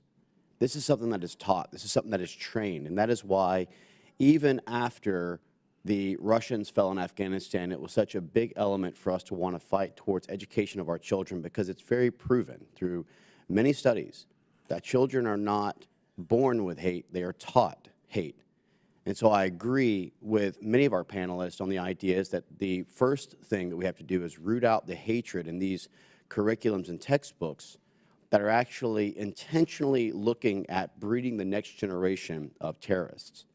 The problem for me, however, is that many are trying to act as if the United States stops being a donor to UNRWA, that it simply ceases to exist. It's just not true. You've got Germany, EU, Sweden, Norway, Japan, France, Saudi Arabia, Switzerland, Turkey, Canada, Netherlands, et cetera, who are all donors into these programs. I think that it's simple to say that we all echo the same sympathies that Representative Perry mentioned by saying that it's not okay for any civilians of any type to lose their lives. That's what we're trying to prevent. But we certainly cannot continue to fund the very organizations that are responsible for these attacks. And UNRWA is directly responsible, as are many of these organizations, for the horrendous, horrific, and barbaric attack that occurred on October 7th. But I would also argue that this is systemic across the United Nations, which I have said should be replaced with the notion of being the useless nations. Because you had Resolution 2231, the nuclear JCPOA, that was set up to try and keep Iran from funding and continuing terrorism. And under General Secretary Ban Ki-moon and Gutierrez, we know of multiple violations of mid-range ballistic missiles and other types of terrorist activities that was taking place where they wouldn't do anything until President Trump came forward and removed us from these failed policies. So I think this is a deeper issue. You know, whether it's the 12 members who participated in the event itself, whether it's the 3,000 UNRWA teachers who are celebrating this massacre and yet they're screaming for more aid to try and develop peace, it's all a failure and a false premise. But I will tell you right now, $343 million, Ms. Rudman, is a lot of money. When you're $34 trillion in debt, when you have no economic growth strategy in the United States that enables us to actually ensure that we have opportunities for the American citizens in which we serve, and when we're continually being pulled back into these kinetic elements of warfare, whether it be in Iran, whether it be the Iraq and Afghan conflict, whether it be the Ukraine conflict, whether it be defending the 12% of global shipments through the Red Sea, the bottom line is that the time is now to start thinking about America. The time is now to start not looking at things as just business as usual across D.C. and the swamp. And so I'll tell you, I absolutely support with full heart the end of funding to UNRWA and their destabilizing role that they've played within the Middle East. I'm one of the members who actually went over to Israel recently. You know, when the attack took place on October 7th, I actually went over on October 11th and helped to rescue and evacuate 255 Americans, 96 by ground. I'm not sitting here having these 5-minute discussions for talking points so I can post on social media for clicks and likes. We have to have real effective change. And we have to acknowledge that Hamas is a terrorist organization. We have to acknowledge that Hezbollah is a terrorist organization under Hassan Nasrallah. We have to acknowledge that the Iranian-backed militias, whether it be through Qais Khazali or Hadi al-Amri or Muqtada al-Sadr or any of the ones who are continuing to try and make the 150-plus attacks on American soldiers, the 30-plus attacks that's happened in our shipping lanes, or the 3 brave heroes that just lost their life in the outpost in Tower 22. The 13 who lost their life on August 26, 2021, that many people want to forget in the botched withdrawals. Our domestic and foreign policy must change in America. It cannot be the decades and decades of failed policies that has either resulted in America training 8 of the 11 coup leaders in Africa, or whether it be funding organizations like UNRWA, who continues to support terroristic activities that resulted in many people losing their lives. I stand with Israel's rights to defend itself, and I stand with the American colleagues that are here who are willing to defund UNRWA and stop these terrorist organizations like Hamas from using our money to build the terrorist tunnels and continue these types of horrific attacks. With that, I stand back. Thank you, Mr. Mills. Chair now recognizes Ms. Dean. Thank you, Chairman Mast, and thank you, Chairman Smith, Ranking Member Crow, Ranking Member Wild, for holding this important hearing. Thank you to our witnesses for testifying and sharing your knowledge and expertise with us on this important matter. But let's remember, we're here for the purpose of oversight. We are here, I hope, for the purpose of solutions, not just whitewashing or blackwashing or whatever kind of washing entire structures until and unless they deserve it. The allegations of the UNRWA employee involvement in October 7th attack is deeply troubling. We can all agree upon that and warrants a thorough and independent review. I, too, have traveled to Israel since the war, 5 weeks into the war, visiting with Minister of Defense Gallant, visiting with our ambassador, visiting with the Prime Minister, visiting with hostage families. What Israel suffered is unspeakable. There are no words. What I want to do now is to say that is a truth that we must deal with, but we also have to deal with the war, the prosecution of the war, and how do we keep people from famine? A basic thing. Professor Rudman, I appreciated your 5 points, and in your 5th point, you indicated something that you had an idea. I'm sort of jumping to the end of the story, that you had an idea of something or some structure that could be put in place around UNRWA to address the gravest needs that the people of Palestine, that the Gazans are enduring, and how we fulfill that, both for Israel's security and our own national security interests. What were some of your ideas? So I think there are any number of different structures going forward. The challenge is the immediate period and how we get through that. In other words, people need food now. You can't stand that. While I agree with some of the others on this panel that there are entities out there, those entities are not currently set up to be able to move forward and get food and water into the many, many innocent Palestinians in Gaza at this point. And so I think that 2 things need to happen in parallel. One, the investigations that the United States and others are calling for into how UNRWA, how this came to be with UNRWA. I know we have a variety of views on that here on this panel, but an investigation from outside of UNRWA.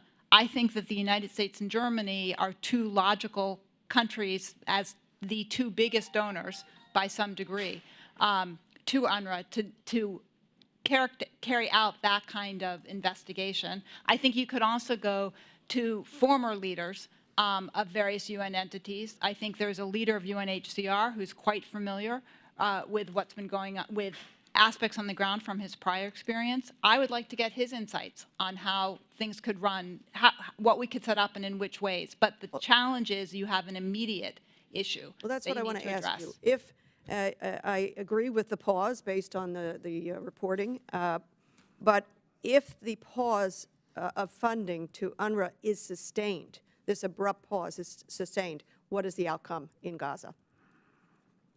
If the funding does not resume, we have people who will be starving.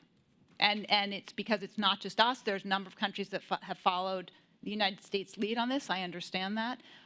But there is not enough funding going into UNRWA to be able to feed people. It's that simple. On the question of educational materials, it seems to me that should be something that pressure could be brought to bear to make that happen. Do you see a path to that? And Mr. Sheff also, do you see a path to that? Yes, first, Professor. Sure. Yes, I think there are people working on it. People on this panel have. I think there are people in other countries in the region, some of whom were named as well by Mr. Sheff, and there are people within Israel who have worked on changing their curriculum as well. So there's a route forward. That is not an UNRWA-specific challenge, though. That's a broader challenge on Palestinian Authority curriculum as well.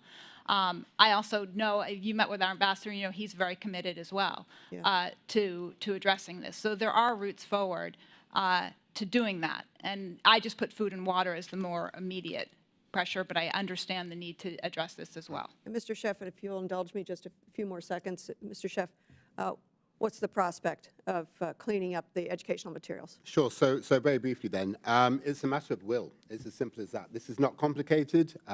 This is a matter of exchanging material in the textbooks, making sure that that is material of peace and tolerance. But I would argue, actually, if you'll allow me, that this is about UNRWA. And UNRWA made the choice to teach the Palestinian Authority's curriculum. It didn't have to. There are organizations around the world that do not teach the host nation curriculum because it is appalling. Yemen, the Houthi curriculum, just as an example. So they absolutely made that choice, and not only that, they created their own material to go with those textbooks, which is equally as bad. Is it possible to be done? Yes, really very simple indeed. Curricula are changed all over the world all the time. Is there a will? I think they really ought to be, don't you? And to just conclude, I hope there is a will on this committee to get at the oversight, to get at the truth, and to get at solutions. Thank you. I yield back. Thank you, ma'am. Chair now recognizes Mr. Moran. Thank you, Mr. Chairman. Before I get into some questions, I just want to make clear that, in my opinion, under no circumstances should U.S. taxpayers be on the hook to pay organizations that work contrary to the economic and national security interests of the United States.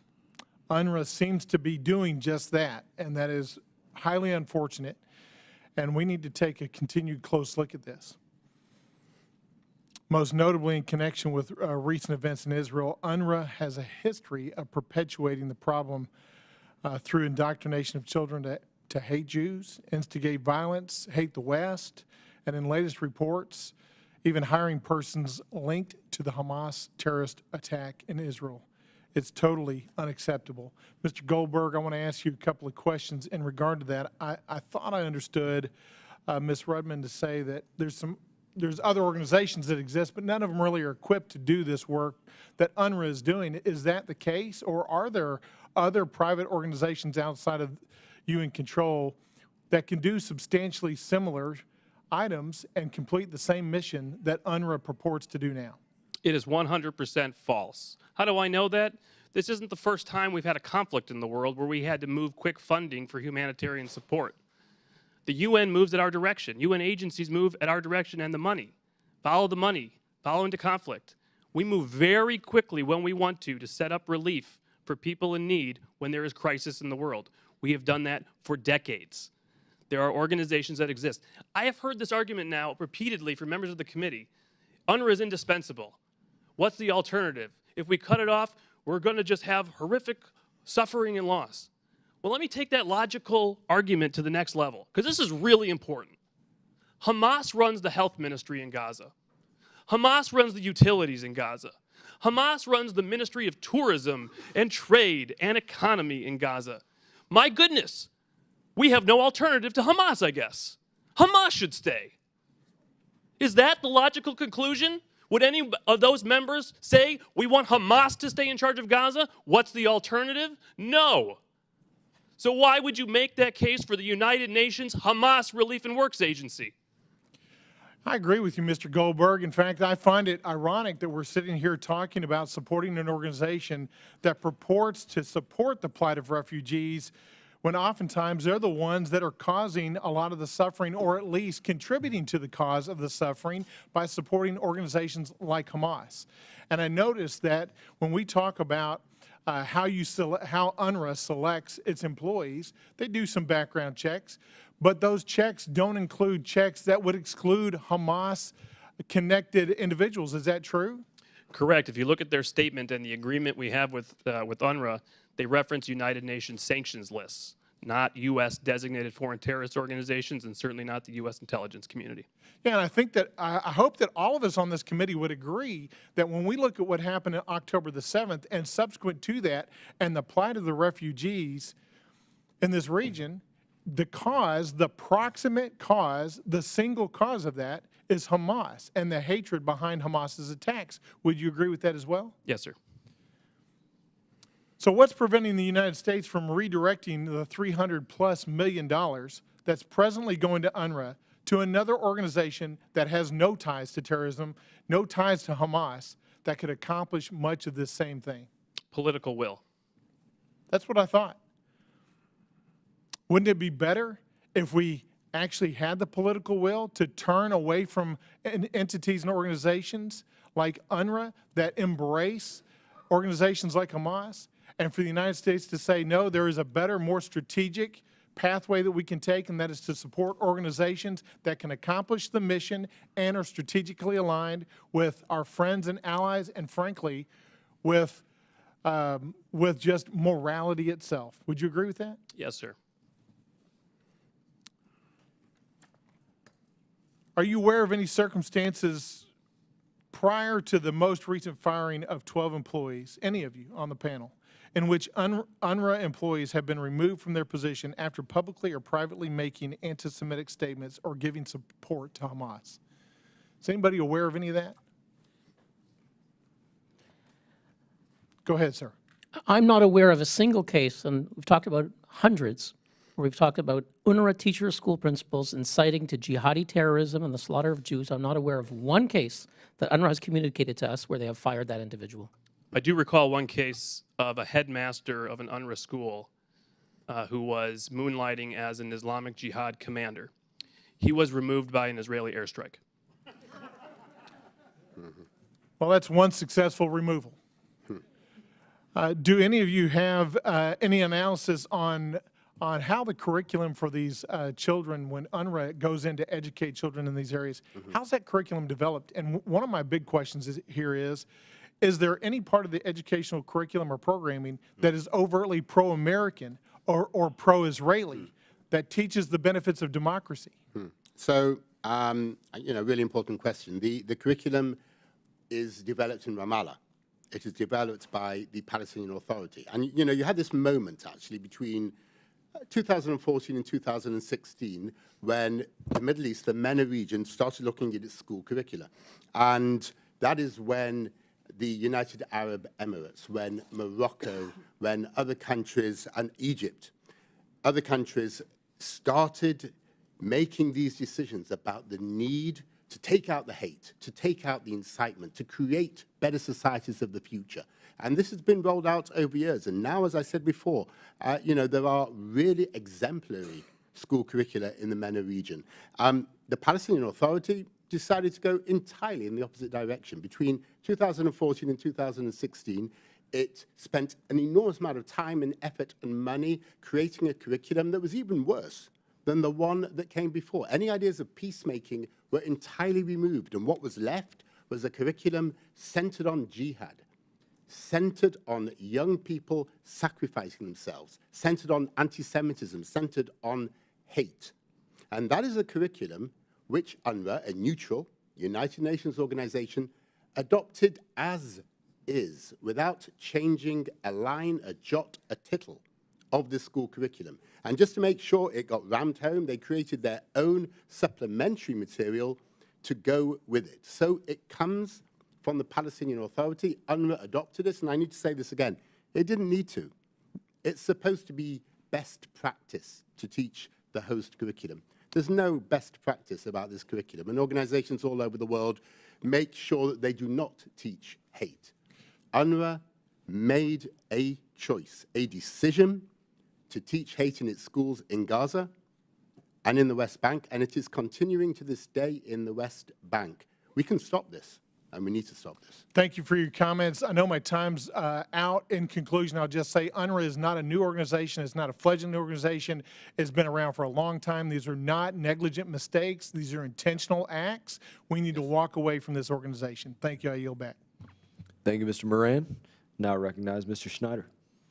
Thank you. Thank you, Chairman. I want to thank both our chairs and the ranking members for holding this hearing. I want to thank the witnesses, not just for your testimony here today, but for your lifetime of work addressing this important issue. Mr. Nouri, you noted in your opening remarks, and I agree, no one should be surprised about the recent report of UNRWA complicity with Hamas. We've been talking about this for years, if not decades. Recent reports estimate that more than 10% of UNRWA employees are affiliated with Hamas. But in fact, according to what I read in those reports, it's worse among men. It's estimated that 29% of the men working for UNRWA have affiliation with Hamas, and approximately half the employees have at least one family member affiliated with Hamas. And on October 7th, as we've just talked about today, at least 12 UNRWA employees crossed a new line, actively taking part in the horrific attack of Israeli communities near the Gaza border, brutally murdering more than 1,200, countless cases of torture, rape, mutilation. UNRWA's employees involved with taking hostages back, more than 250 people taken hostage. And let me pause here to note that there are 130 people still, more than 130 people still held in Gaza, now for more than 116 days. And the path to de-escalation starts with the immediate release of all these hostages. Yes. That's what we should be calling for, and we should be seeing that now. But Hamas has no interest in de-escalation or in peace. Hamas is a nihilistic, genocidal, terrorist organization founded on and dedicated to the principle of the destruction of Israel and the murder of Jews, which brings us back to the topic of UNRWA we are discussing today. No one who's been watching Gaza can be surprised by the reports No one should be surprised by the extent. Yesterday's report showed that the pervasiveness of the integration of Hamas and Hamas ideology within the fabric of UNRWA. It's a systemic problem. We should not be asked to accept a Hamas-UNRWA link simply as the cost of ensuring humanitarian relief gets to Palestinian civilians. Mr. Goldberg, you said it in your opening remarks. There are other organizations. Ms. Redmond, you talked about the uniqueness of UNRWA. What I don't understand is that uniqueness. Why is there but one organization established by the UN that for 75 years has kept people in refugee camps, preventing them from rising up to a life and a standard of living that they see among their neighbors? Why is it that one organization is focused on this single point when there are another organization, UNHCR, who can address the rest of the world? I don't think we have to accept this. I don't think it's right that an organization charged with doing good should be allowed to be a cover for terrorism. And that's why we're talking today about what should happen to UNRWA. I think there's consensus, I hope there's consensus, that the services provided, the feeding of people who are hungry, providing good education to a population, you talked about it. How can we give an education that teaches the aspirations of democracy, of integration into a world society that sees success for all nations and not the destruction of perceived enemies? This is the handle, or this is the challenge. Now, we are in a crisis. There is a war. People need to get that humanitarian relief. We have to find another way. Again, Mr. Goldberg, you talked about it today. We've shown that we can do this in the past. We have to replace UNRWA with something else. There are organizations prepared to do that. My question as we talk about it, because it's not just food, it's desalination of water, it's handling of sewage, it's the provision of shelter, and obviously education. There are other organizations, but based on Mission Order 21, a lot of these organizations are prohibited for dealing with Hamas, having any contact with Hamas. The reality is Hamas is there. Can we get support from organizations like the World Food Program to bring more help, more flour and bread and food? Can we work with the Office of Coordination of Humanitarian Affairs to assist with emergency coordination? I support getting rid of UNRWA. I support the administration's decision to suspend it. But my question is, as I have 29 seconds left, are there ways to deal with this, to get around this prohibition of having any contact whatsoever with Hamas? I'll leave that with the last few seconds. Ms. Rubin? So I think what you're talking about is the U.S. prohibition. And in fact, there has been assistance that has gone in for things like water and electricity, which is not controlled as directly as some others might have said. But each municipality in Gaza, the rules for the United States go to kind of who controls the municipality, and there have been times when we have had administrations that have waived the requirements. For example, there are very technical people who carry out what's needed to get clean water in and out, and they are employees of a municipality that might be controlled by Hamas. The United States has at times waived prohibitions to allow those people to be involved in us trying to get water in. And I'm going to reclaim my time just because I'm over time. I want to give others a chance. But we can't let obstacles block us from replacing UNRWA and getting to a situation where we are taking care of the civilians in Gaza but not supporting terrorism. And with that, I yield back. Chair now recognizes Mr. Hill. Thank you, Chairman. Thank you, panel, for being with us today. Thank you for both our chairmen of our subcommittees for holding this important hearing. I'm grateful to you, and what a disgrace UNRWA has become. You know, I was thinking about the whole world that the UN attempts to provide care and service to. You know, think about it. It's a massive task. And yet UNRWA has a budget of about almost $1 billion, employs 30,000 people, 13,000 of which I think are in Gaza, or were. And then the Commission on Refugees, taking care of the whole rest of the world, has a budget of $10 billion and just 18,000 employees. Let that sink in. Mr. Goldberg, you know, what's wrong with this picture? Could the UN Commissioner on Refugees handle this work and just abandon, since all the countries are disgusted with that $806 million or close to $1 billion with UNRWA, why didn't this just get transferred to the UN Commission on Refugees? Let's pick a handful out of the 13,000 that are effective. What do you think?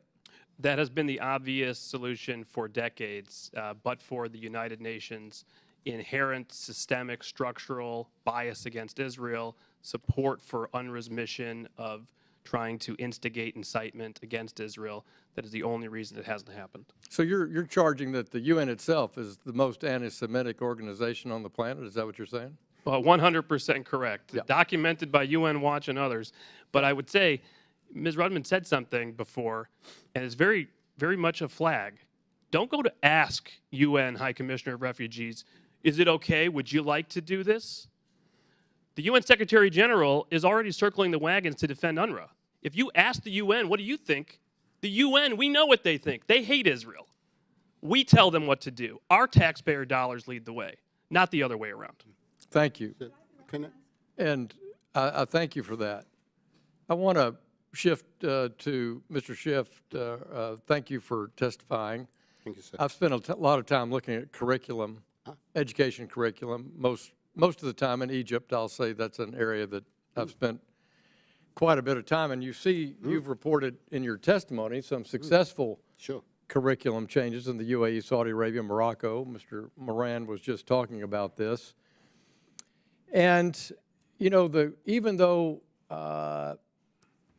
the Commission on Religious Freedom has done a particular study on the Egyptian education system, still we struggle with proper terminology and proper framing for Christianity and the Coptic Church, for example, in Egypt.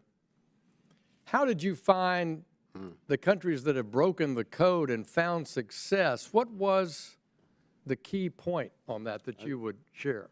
A really good question, sir, and I'll try and answer it very, very briefly because it's such a big subject. If I could, though, just refer back to the point you made before. UNRWA is, frankly, not even good at this distribution job. Last Saturday, they actually asked that there would be a stoppage of trucks going through Kerem Shalom because they couldn't cope with the volume. So let us not think that this is actually their area of expertise. It really isn't. In relation to curricula, countries change their curricula for their own reasons, not to make the United States or anybody else proud of them or happy for them, but because they want to create societies of the future which make sense to them.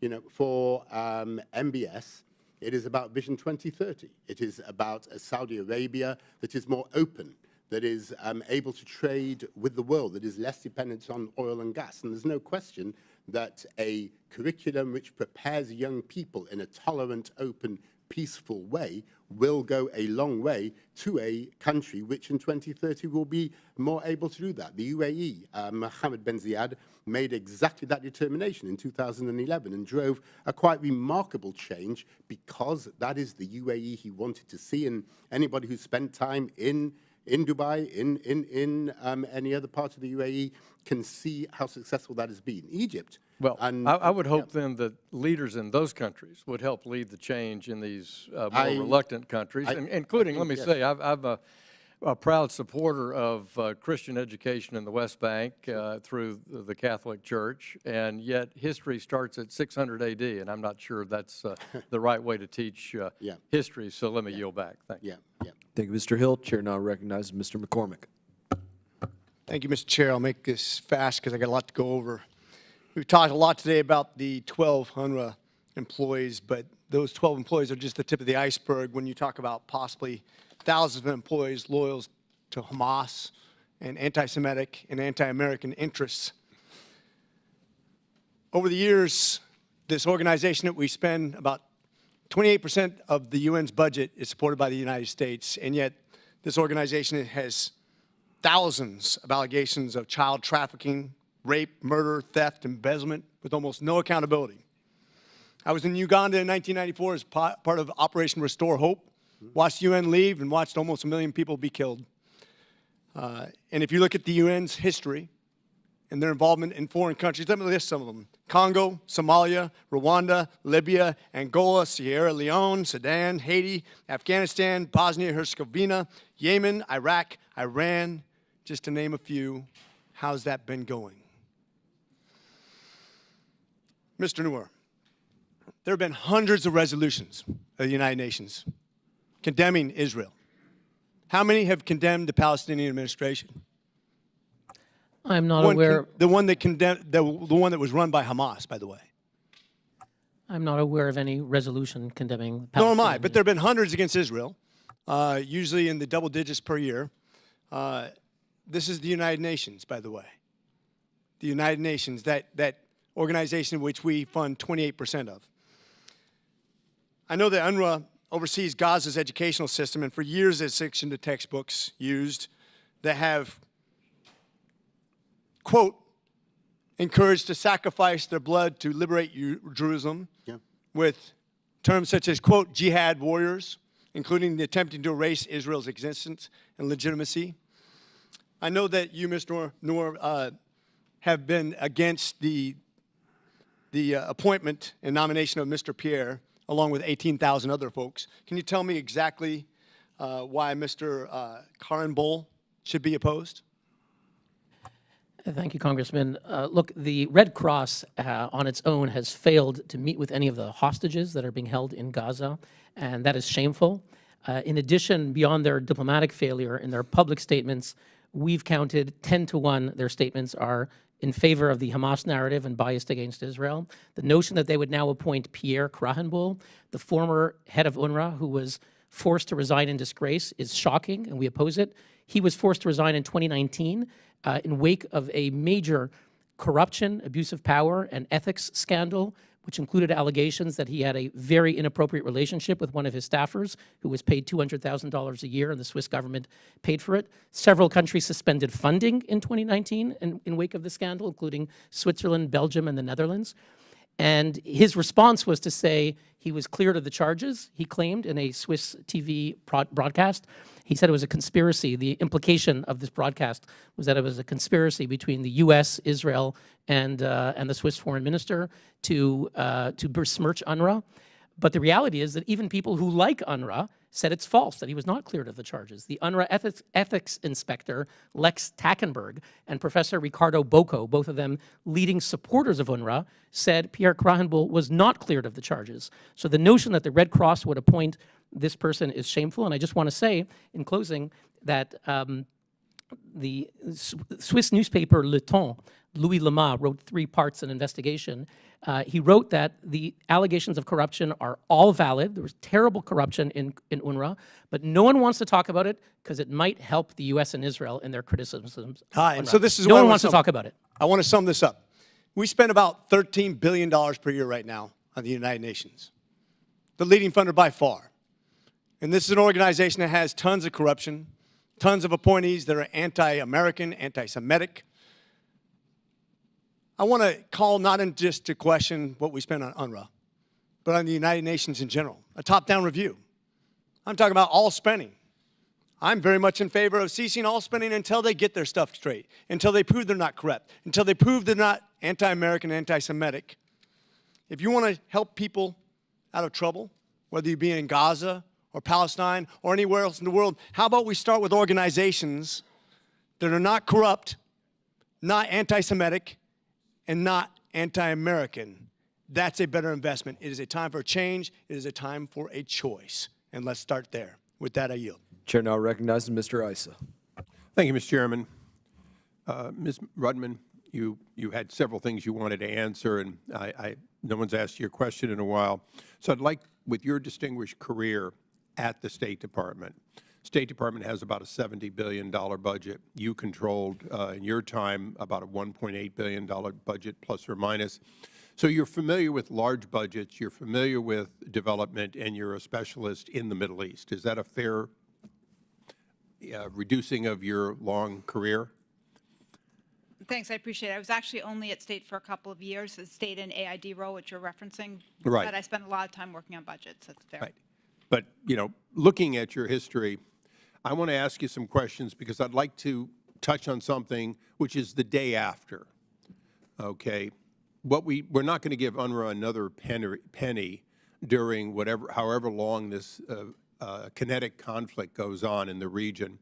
And when we go to start up again on the people of Gaza, the 2 million people of Gaza, things are going to have to be different. So from your State Department time and your private sector time, is it fair to say that, and I'm going to ask everyone this question, is it fair to say that there are sources of people who can be skilled educators who can help teach the children of Gaza in a balanced way what the world is and could be? Yes, Okay. there are sources of people, including many Palestinians in Gaza, if you didn't have Hamas as the de facto rulers. Well, I'm going to agree to disagree on that group being able to do it unless they're supervised at a very close level by people who have a demonstrated history that would say they're not going to go down that road. I'm not going to disagree with you that in any program, and you've seen some of them, we generally have some local employees. As I like to say, you know, I have no problem with someone carrying a bag of cement, you know, in a construction project being a local. I do have a problem with UNRWA overseeing goods and services coming into Gaza that got used to produce weapons that were stored in their facilities. So I'm going to ask the same question, Mr. Goldberg. You're, and for that matter, any other witness for a moment, you are critics of UNRWA, but you're also critics of everything that has been taught to a generation of people in Gaza. In a short way, isn't it fair to say that if America is going to take a leadership, there are two things we have to do. One is we have to find the supervisors for the teachers and the teachers who will teach the next generation of Palestinians other than hate. And two, that the United Nations has not historically demonstrated ability to be that NGO that can do that. Is there anyone that disagrees with those two assumptions? That the record of UN is poor and that we must change the teachers of the children of the next generation of Palestinians? No disagreement. Yeah, no, okay. No disagreement. And just to say, there are seriously skilled pedagogues in MENA who can be helpful. You need to change the textbooks. You need teacher guides. You need to train the teachers. You need accountability. You need transparency. It can be done.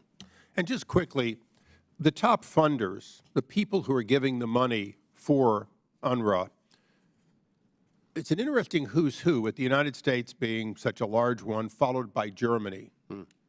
And in the top 6 is Japan. What's amazing to me is a vast amount of the funding comes from Germany and Japan. It comes from countries who themselves went from teaching hate to, in a generation, being leaders for freedom and democracy. Is that fair? And Ms. Rudman, I'd like your answer on that, that piece of history is well demonstrated, that we as Americans have led the proper training and emergence of democracy in the past, and Germany and Japan are good examples. I think they are good examples. I would note as well that the United States provided tremendous assistance to help them in getting to where they needed to go. But we did it, and this is my closing question. We did those conversions of the Italians, the Germans, the Japanese.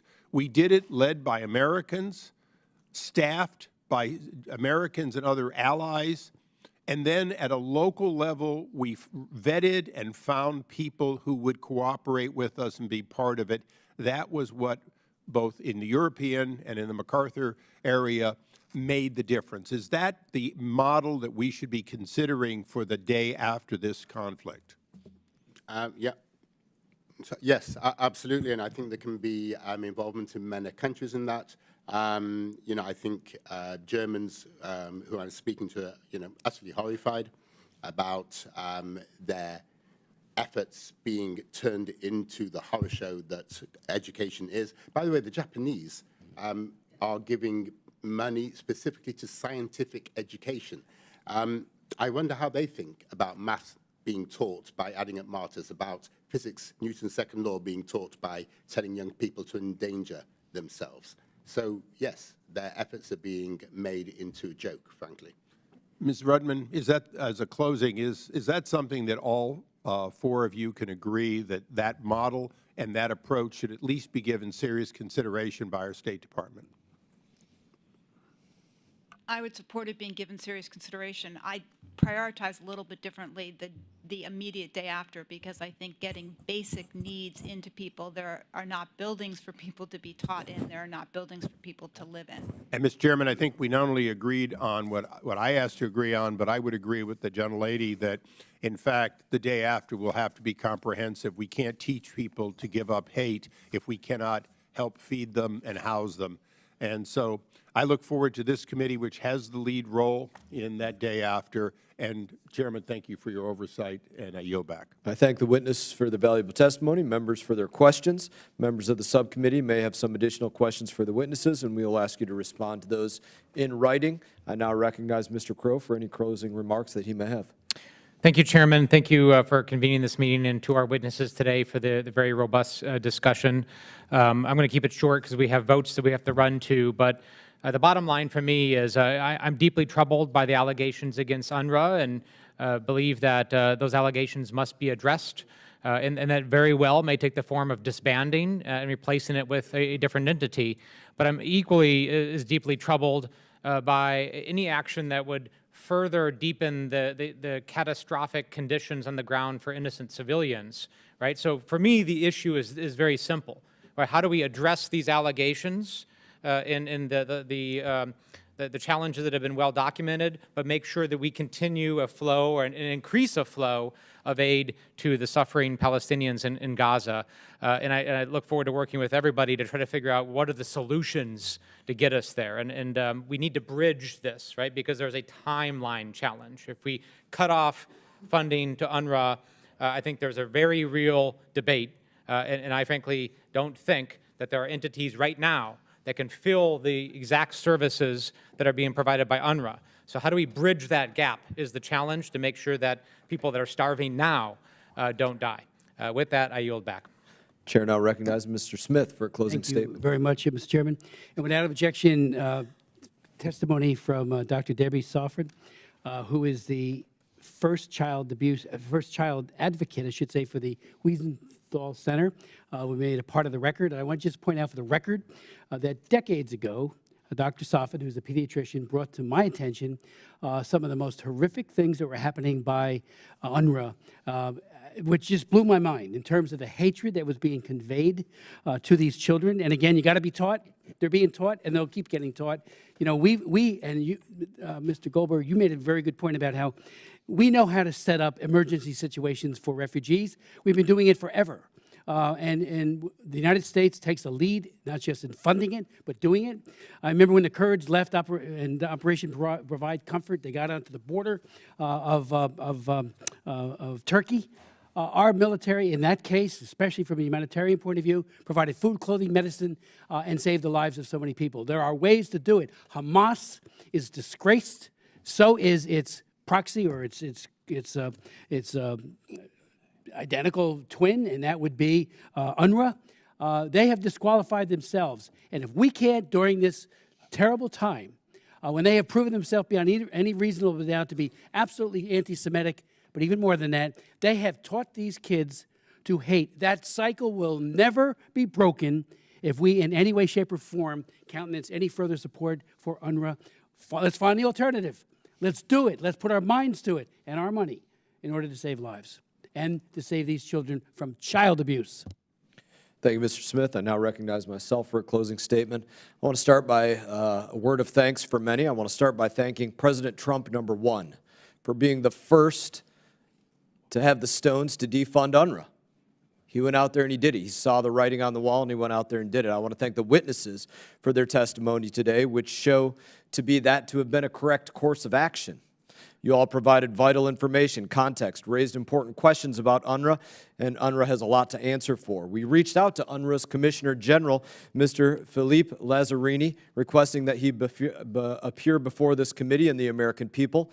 In his response, which I will introduce for the record, while declining to appear publicly, Mr. Lazzarini goes on to tell us a number of things. That UNRWA is committed to neutrality, he said, that UNRWA conducts quarterly integrated assessments of their installations and to ensure adherence to neutrality. I guess these assessments must have somehow missed the missiles, the weapons, the anti-Semitic textbooks in the schools, and the terrorist tunnels being built underneath them. He must have missed that 10 to 15% of the employees are tied to Hamas. The letter goes on to tell us that UNRWA has a zero-tolerance policy with regard to staff neutrality, and yet we know that at least 1,200 UNRWA staffers have direct ties to Hamas and other terrorist organizations, and at least 12 staffers who were directly involved in the October 7 attacks.